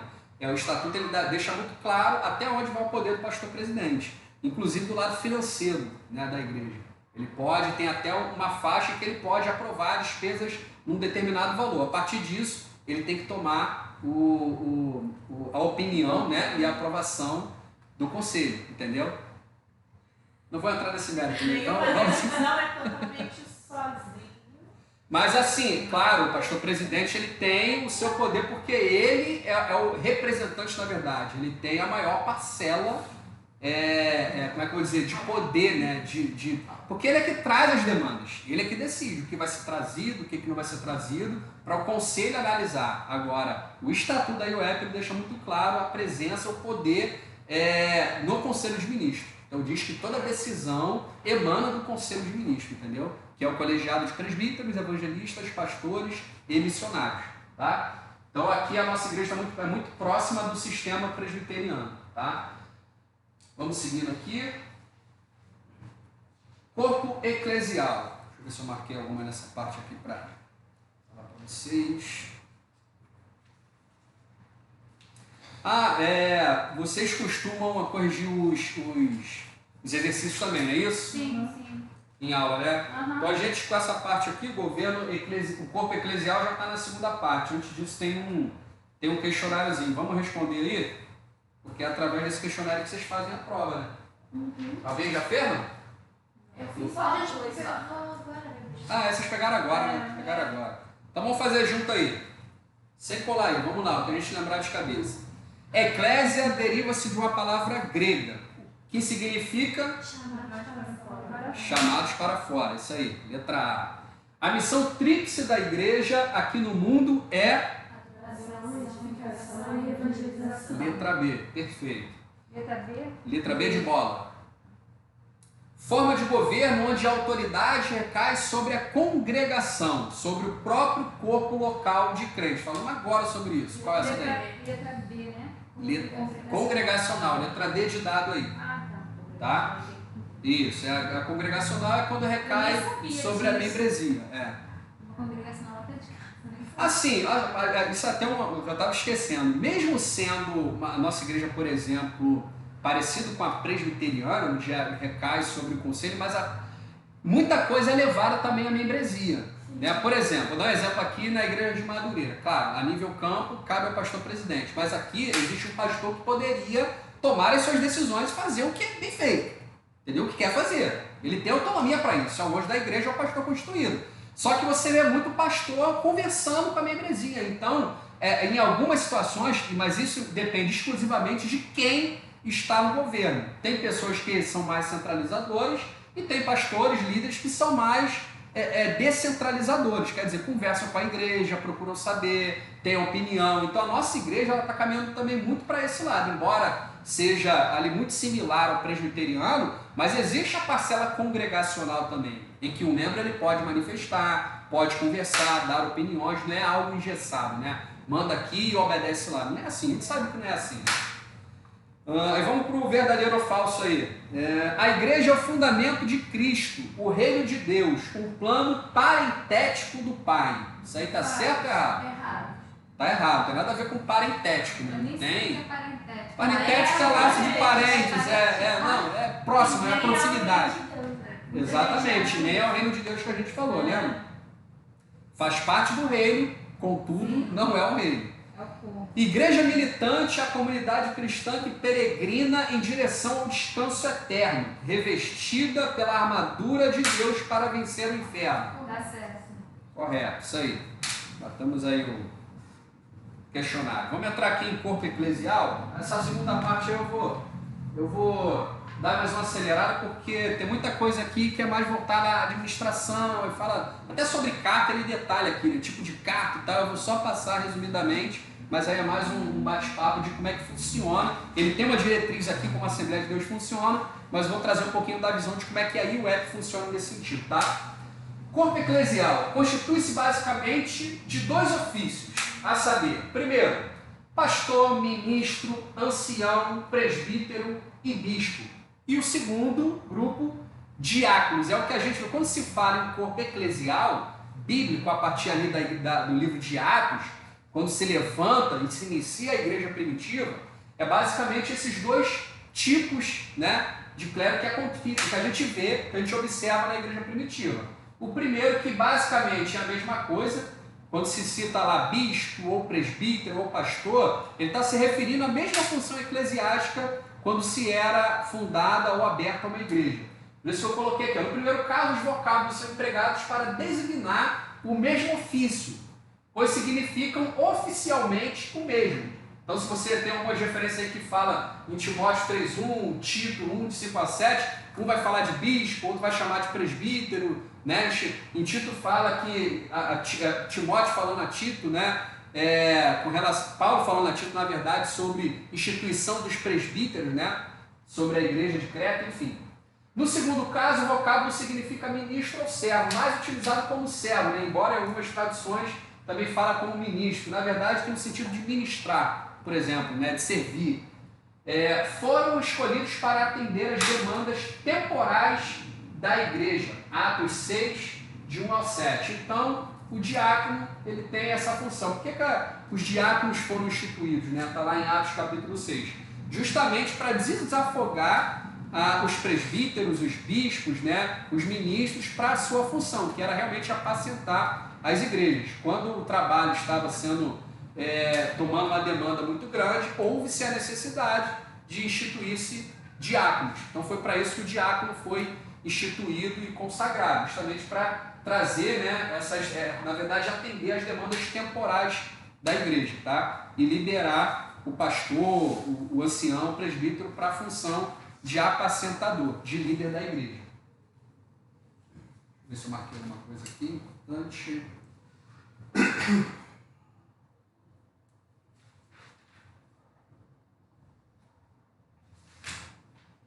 Vamos seguir. Deixa eu montar coisa aqui. Participação do membro. Vamos falar um pouquinho agora sobre a membresia, falando sobre o corpo eclesial. Mesmo sendo um governo teocrático, a membresia não pode deixar de ter participação, embora relativa. A participação da membresia no governo da igreja deve ser operado pelo menos em 3 sentidos.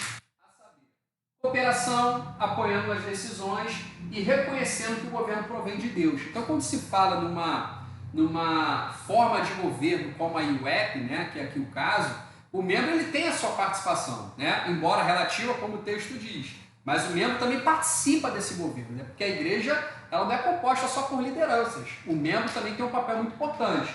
E aí cabe à membresia participar desse governo através dessas 3 frentes, cooperando, apoiando as decisões e reconhecendo que o governo provém de Deus. Agora, tem outros que eu não coloquei aí, mas que são extremamente importantes, que é voltada à oração, né, à comunhão, à edificação, tudo isso o membro ele tem participação direta para o crescimento e edificação da igreja. Bem, filiação, sobre o que... Vou voltar. Para se filiar, vamos falar sobre filiação agora, membresia. O que eu preciso ser para ser um membro ou um filiado da Igreja Universal?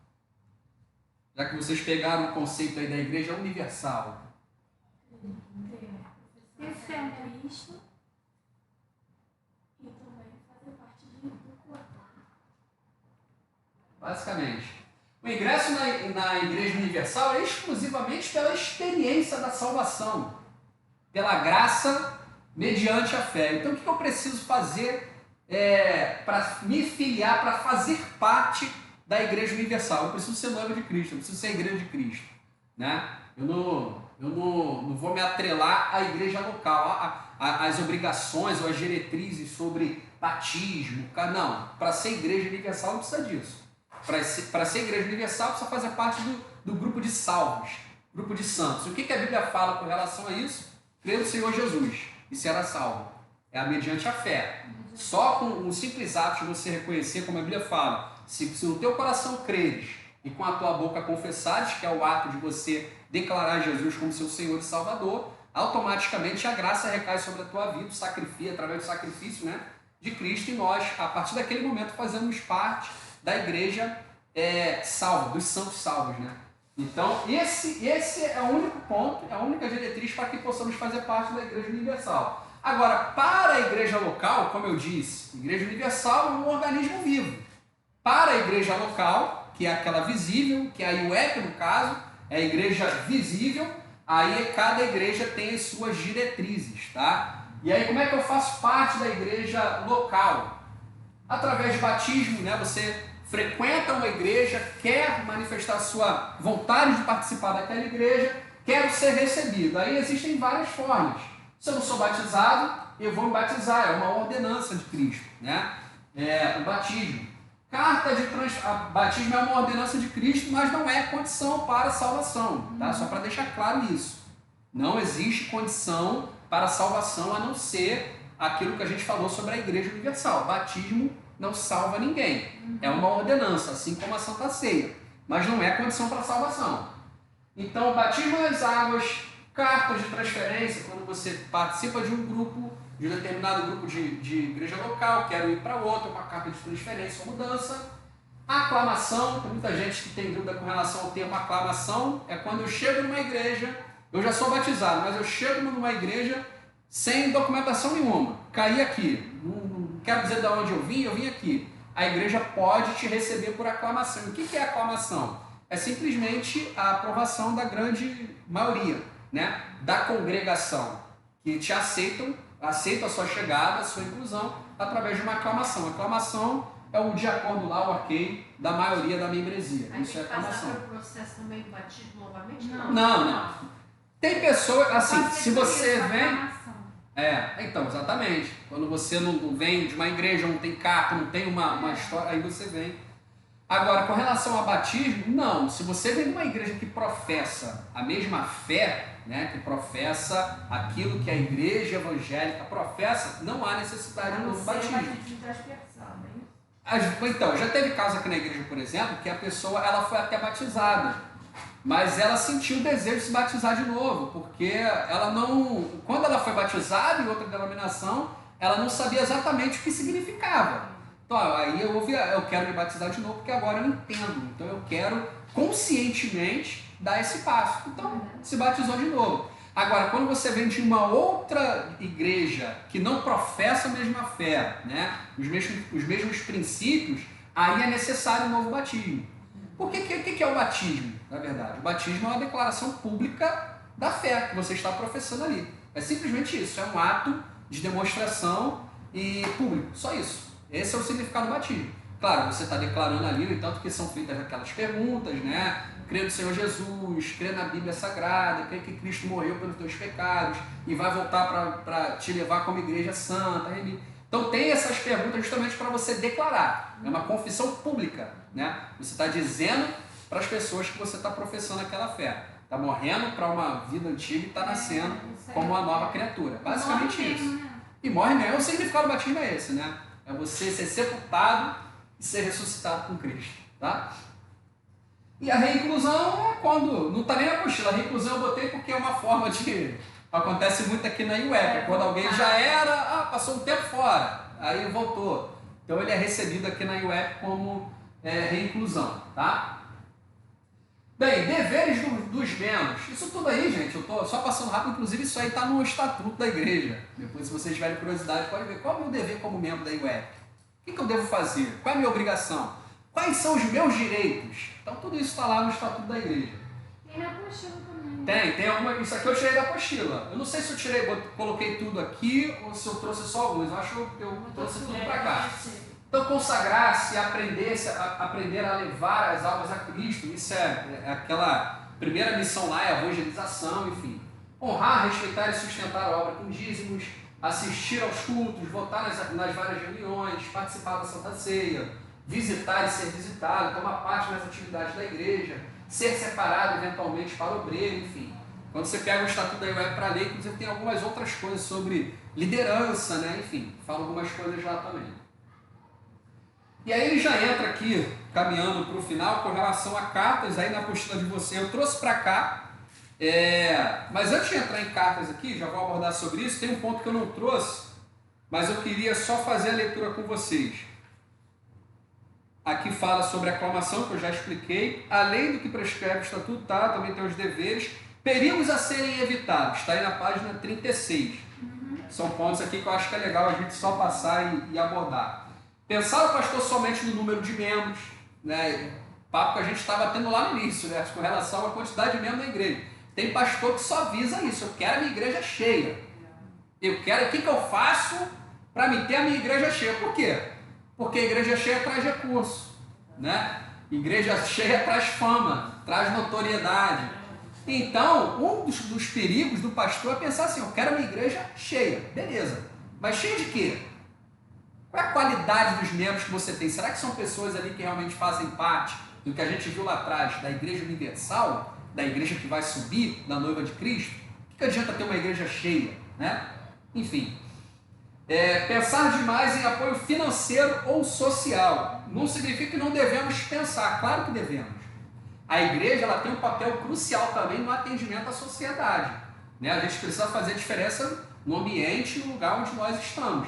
Então a igreja tem que cumprir o seu papel social, mas aqui está o perigo de pensar demais nisso, só apoio financeiro ou social, tá? A gente precisa ter um equilíbrio nesse sentido.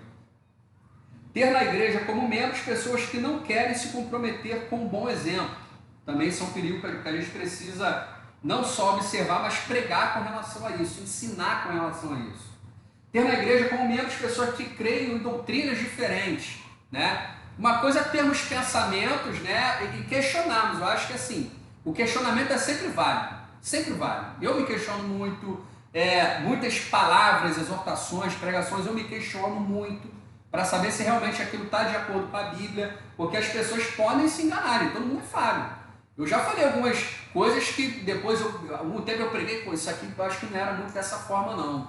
Acho que eu poderia ter abordado de forma diferente, ou significa algo diferente. Isso é comum, isso acontece, tá? Mas aí cabe a nossa responsabilidade também individual de nós estarmos baseados e apoiados na palavra. Como é que eu vou saber se algo está errado se eu não tenho a prática da leitura? Você vai simplesmente ser um objeto de manipulação por aquilo que sai somente do público. Então é importante vocês, como membros, nós, como membros, sabemos também o que a Bíblia diz sobre determinados assuntos, para que a gente não venha a ser enganados também. Aceitar como membros pessoas que se separaram bruscamente de suas igrejas originais. Isso às vezes acontece, tá? Pessoas que vêm, mas assim, a gente não sabe nada do porquê que saiu da antiga igreja. Em alguns casos, eu acho isso excelente. O pastor, quando recebe, o pastor Getúlio fazia muito isso, né? Quando chegava o obreiro aqui, a primeira coisa que o pastor Getúlio fazia era: não, eu gostaria de conversar com o seu pastor, né? Explicar que você está aqui, explicar que não foi a igreja que te trouxe para cá. Então, quer dizer, quando ele falava isso, se era um obreiro, então a pessoa já ficava, né? Se realmente saiu devendo, saiu com alguma rusga lá, a pessoa já, aí ela era, como é que eu vou dizer, coagida a jogar aberto. Por que saiu? Houve uma desavença? Então, quer dizer, é o simples fato, é o que? É o pastor que tem o amor e o cuidado para com a sua igreja, entendeu? A igreja, ela não cumpre o seu papel quando ela cresce pegando membros de outras igrejas. Ela cumpre o seu papel quando ela ganha almas que estão indo para o inferno. Quando ela tira almas da mão de Satanás. Então, como é que a gente chegar ao crescimento da nossa igreja? Pessoas que vêm se achegar saindo de outras igrejas? Não. A igreja, ela mostra realmente se é uma igreja que exerce o evangelismo, exerce o crescimento saudável do reino de Deus, quando ela resgata e tira as almas da mão de Satanás. Esse é o papel da igreja. Deixa eu ver se faltou algum. Não, são hoje. Então eu vou entrar aqui somente em cartas, para a gente só, como está escrito aqui, eu trouxe para explicar um pouquinho para vocês. Quais são as cartas que a igreja, a organização, a estrutura administrativa, ela emite, né? Carta de recomendação, que é quando algum membro vai viajar, enfim, se quiser, a secretaria local emite uma carta de recomendação, falando que é membro, que é obreiro, se for o caso, enfim. Carta de mudança, quando existe a vontade de se filiar a alguma outra igreja. Declaração entre igrejas evangélicas que não professam a mesma fé e ordem, quer dizer, a pessoa sai daqui, mas vai para uma outra igreja. A gente não vai dar uma carta de mudança, mas a gente pode dar uma declaração dizendo que foi membro da igreja evangélica, União Evangélica Pentecostal, durante o período tal, não tendo nada que desabonasse a sua conduta. A igreja também emite esse tipo de carta e a apresentação entre congregações do mesmo ministério. Aqui, geralmente, a gente não emite porque a maioria é conhecido, né? Como é uma igreja que não é tão grande, é uma igreja relativamente pequena, então os membros se conhecem, não há necessidade desse tipo de carta de apresentação, que são as cartas que aparecem aí na apostila de vocês, tá?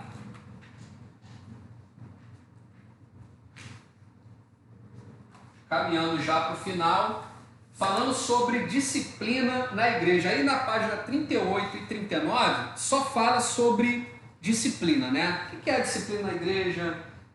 Fala que para ensinar é preciso antes aprender, propósito da disciplina. Aí tem os motivos aqui, eu achei melhor resumir esse tópico sobre a disciplina na igreja para a gente poder entender, na verdade, o contexto, né? E o contexto é o conceito da disciplina. Porque tem gente que pensa que a disciplina na igreja pecou, caiu, merece castigo. Na verdade, a disciplina não tem nada a ver com isso. A disciplina não tem nada a ver com punição. A disciplina não tem nada a ver com castigo. Tem gente que pensa, mas não tem nada a ver. Não é o propósito da disciplina. Não é o intuito.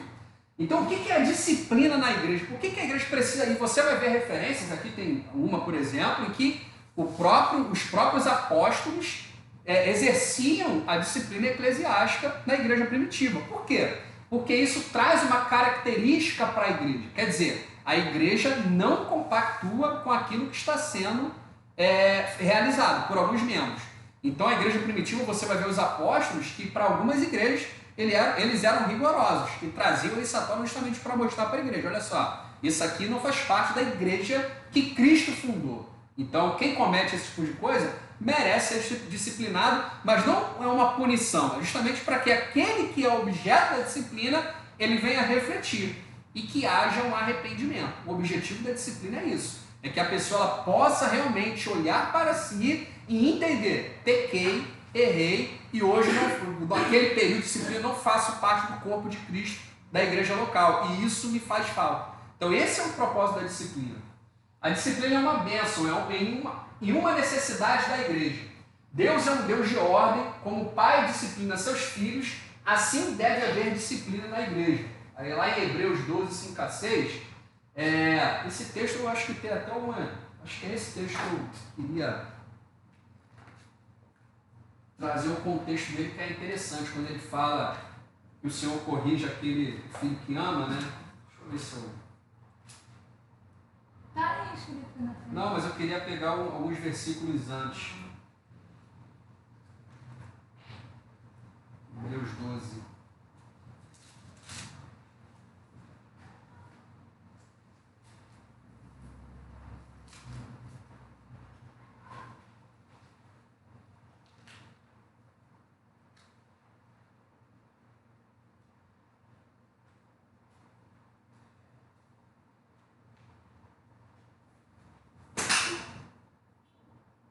A disciplina, quando eu entrei na igreja, né, eu, no caso, assim, aceitei Jesus, que ele era bom e tal, foi uma coisa maravilhosa, e afastei, assim, que a gente sempre tem alguma coisa, né, que não é só de Deus. Sim. Eu falei, não quero mais isso pra minha vida. Aí passou o tempo, quando eu nem esperei, escorreguei. E eu já estava no grupo das irmãs. Aí o pastor foi, né, colocou um banco, conversou comigo ali, irmã Georgina.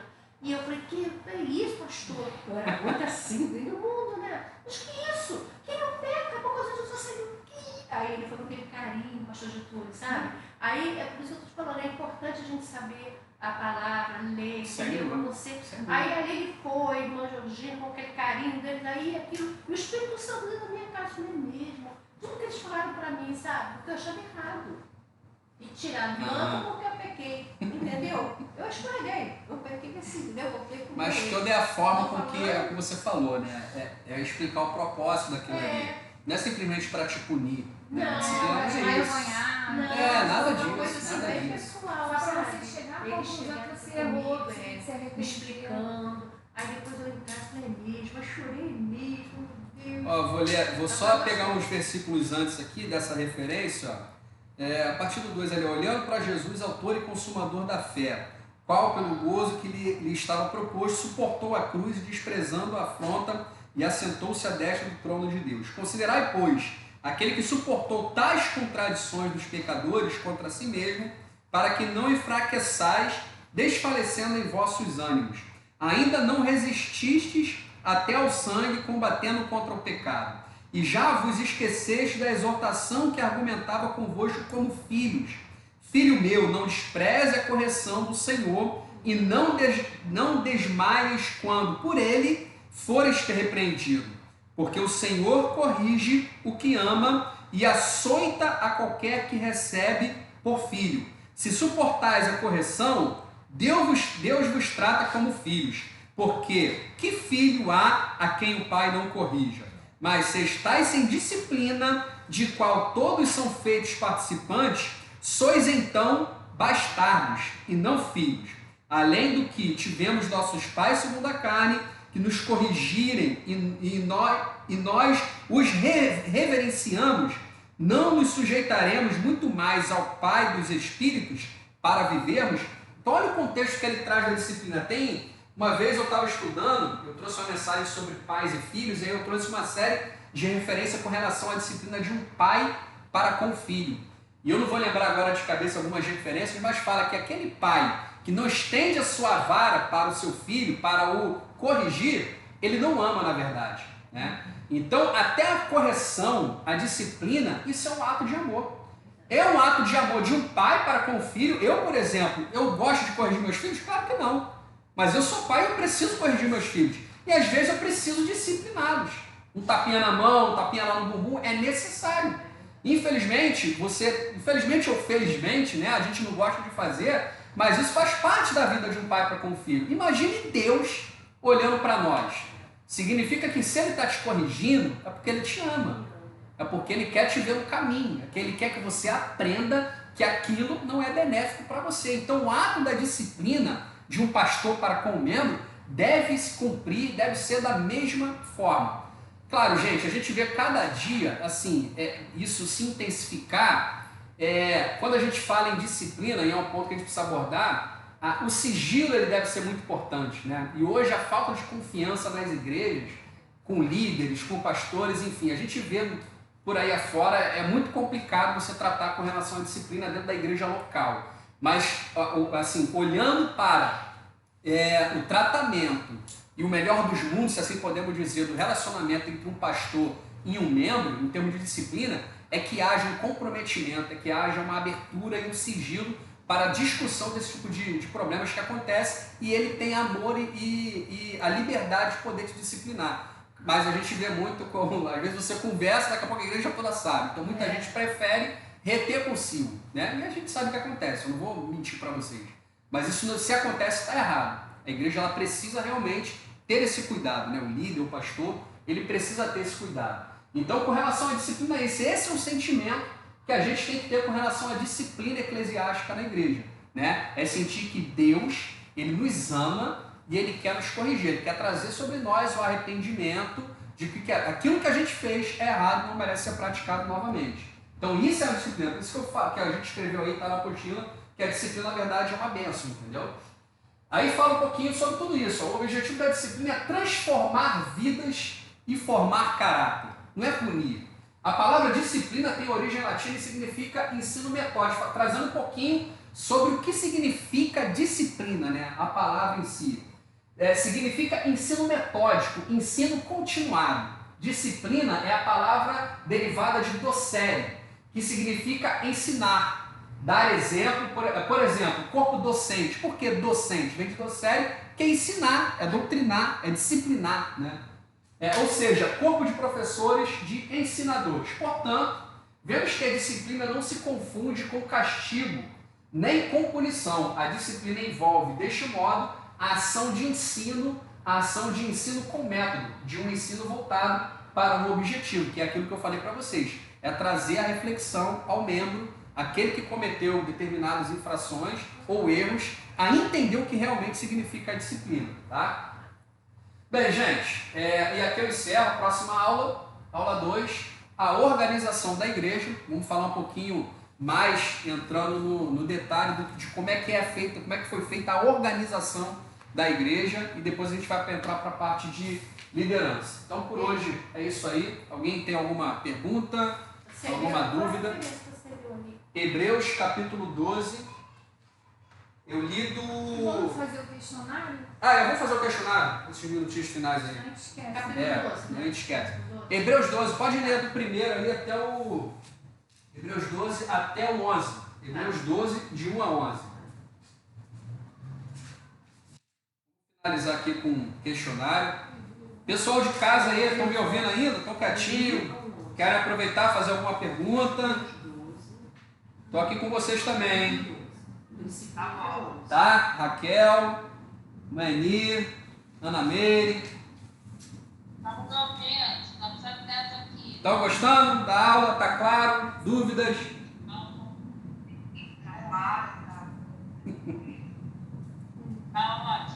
Tá bom. Vamos lá para o questionário. Vou deixar vocês responderem. Foram escolhidos pelos crentes, segundo Atos, capítulo 16, de 1 a 7, para atender aos interesses temporais da igreja. Quem são? Os diáconos, letra A, isso aí. O ingresso na igreja universal. Experiência de salvação. É a única diretriz para você ingressar na igreja universal. Letra B de bola. Quanto aos perigos a serem evitados pelo pastor, é incerto dizer, quer dizer, o que é errado dizer aí? Letra C. Deve aceitar pessoas que se separam bruscamente da igreja. Exatamente, letra C. Isso aí, C de casa. E agora o verdadeiro ou falso. A carta de apresentação é passada aos membros que estejam transferindo para outra localidade. É a apresentação? Tá errado, né? Recomendação, se eu não me engano, essa daí é isso.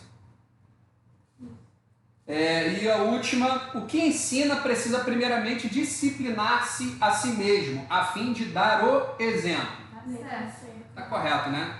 Então matamos aí esse primeiro questionário. Rapaz, até a minha prova aqui tá Sofia na época.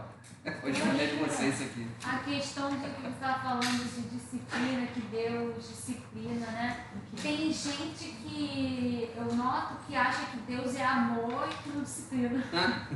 Deus é amor, é fogo consumidor também. Tem muita gente que acha assim, não, mas Deus é amor, não tem nada a ver isso não, sabe? Eu costumo dizer, Taiane, com relação a essa visão que a gente tem de Deus. A visão que a gente tem de Deus é uma visão, como é que eu vou dizer? É um Deus muito amoroso, claro. E não é uma inverdade. Deus é amor. Deus, ele nos ama. Amoroso, bondoso. Sem dúvida, né? O simples fato de Deus ter nos entregue aquilo que ele tinha de melhor, né? Tem gente que espera sempre, o melhor de Deus está para vir na tua vida. Não já ouviu isso aí? Já. O melhor de Deus está para chegar, meu amigo. O melhor de Deus já veio. O melhor de Deus já nos foi entregue há muito tempo, entendeu? Que foi o próprio Filho. Então, quando a gente fala sobre esse amor de Deus, a gente esquece da pessoa que Deus era. O que Deus é, que Deus ainda é. Ele é de eternidade a eternidade. Deus, ele é imutável, ele não muda. Se não fosse a graça, né? Se não fosse a graça, se não fosse Jesus, Coitado. a gente não tinha a mínima capacidade de ter um relacionamento com Deus. Aquele Deus que matava, que era zeloso, que matou os filhos de Arão, que eram sacerdotes porque desprezaram o fogo, né? Pegaram um fogo estranho. Aquele Deus matou aquele sacerdote. E as pessoas ficam falando, a gente está no tempo da graça, mas eu penso que Deus é um Deus justo. Não é que ele é um Deus rígido ou ele é um Deus amoroso. Não é um ou outro, ele é justo. Justamente, é isso. As pessoas ficam, É um dos atributos da justiça de Deus. Não tem que se preocupar. Não, é muito pior, gente. E é uma graça, nós somos salvos. Exatamente. Até a graça e o sacrifício de Jesus, na minha visão, é uma forma de justiça de Deus para as Sem pessoas dúvida. que não teriam oportunidade de nascer, não teriam oportunidade de E é conhecer. amor, né? É uma forma de justiça. É uma forma de justiça, não tenha dúvida Sem disso. Não tenha dúvida disso. contratou essa É o maior amor que já alguém Hierarquia. poderia. É o maior amor, né? Que alguém poderia dar. Não, Quando a gente quando olha, quando a a gente gente olha pro Velho Testamento, o povo sempre pecando, voltando para a idolatria, voltando para as práticas que Deus abominava. E aí você via ali a graça linda com os Exatamente. profetas. Aí ele matava o profeta.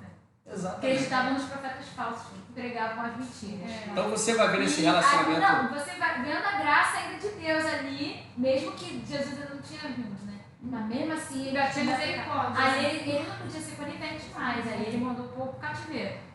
Mas esse Deus não mudou. Se não é Jesus e a graça, E ele amigo, continua. nós não teríamos condição mínima de ter um relacionamento com Deus. Essa que é a verdade. Vamos nos colocar de pé e agradecer, gente? Mas não. Vamos orar nesse momento. Quer falar alguma coisa? Vai, estou acabando. Só que a gente não paga hora extra, não. Ah, tá. Vamos orar? Quem quer orar aí? Deixa eu orar dessa vez então. Na próxima vocês. Deus, eu quero te louvar e te agradecer, Senhor, por essa noite que passamos aqui na tua casa, aprendendo um pouco mais, Senhor, da tua palavra. Peço a Ti que o Senhor continue abençoando, Senhor, a todos que estão aqui, ó Pai, que tenham sede, tenham desejo de ser mais sábios de Ti, ó Pai, que o Senhor venha cada vez mais nos capacitar e edificar através da tua palavra, Senhor. Obrigado por tudo que falamos aqui, tenho certeza, ó Pai, que assim como Tu falaste no meu coração, Tu tem falado também a cada coração aqui diante de tudo que ouvimos, ó Deus. Muito obrigado pela vida, Senhor, das Tuas filhas que estão aqui nessa noite. Nos leve em segurança para os nossos lares, ó Pai. E nos permita estar aqui mais uma vez na semana que vem para ser cada vez mais edificados por Ti através da Tua palavra. É a oração que eu te faço nesta hora e te agradeço. Em nome de Jesus. Amém. Amém. Gente, obrigado, tá? Pela atenção de vocês e até a próxima quarta.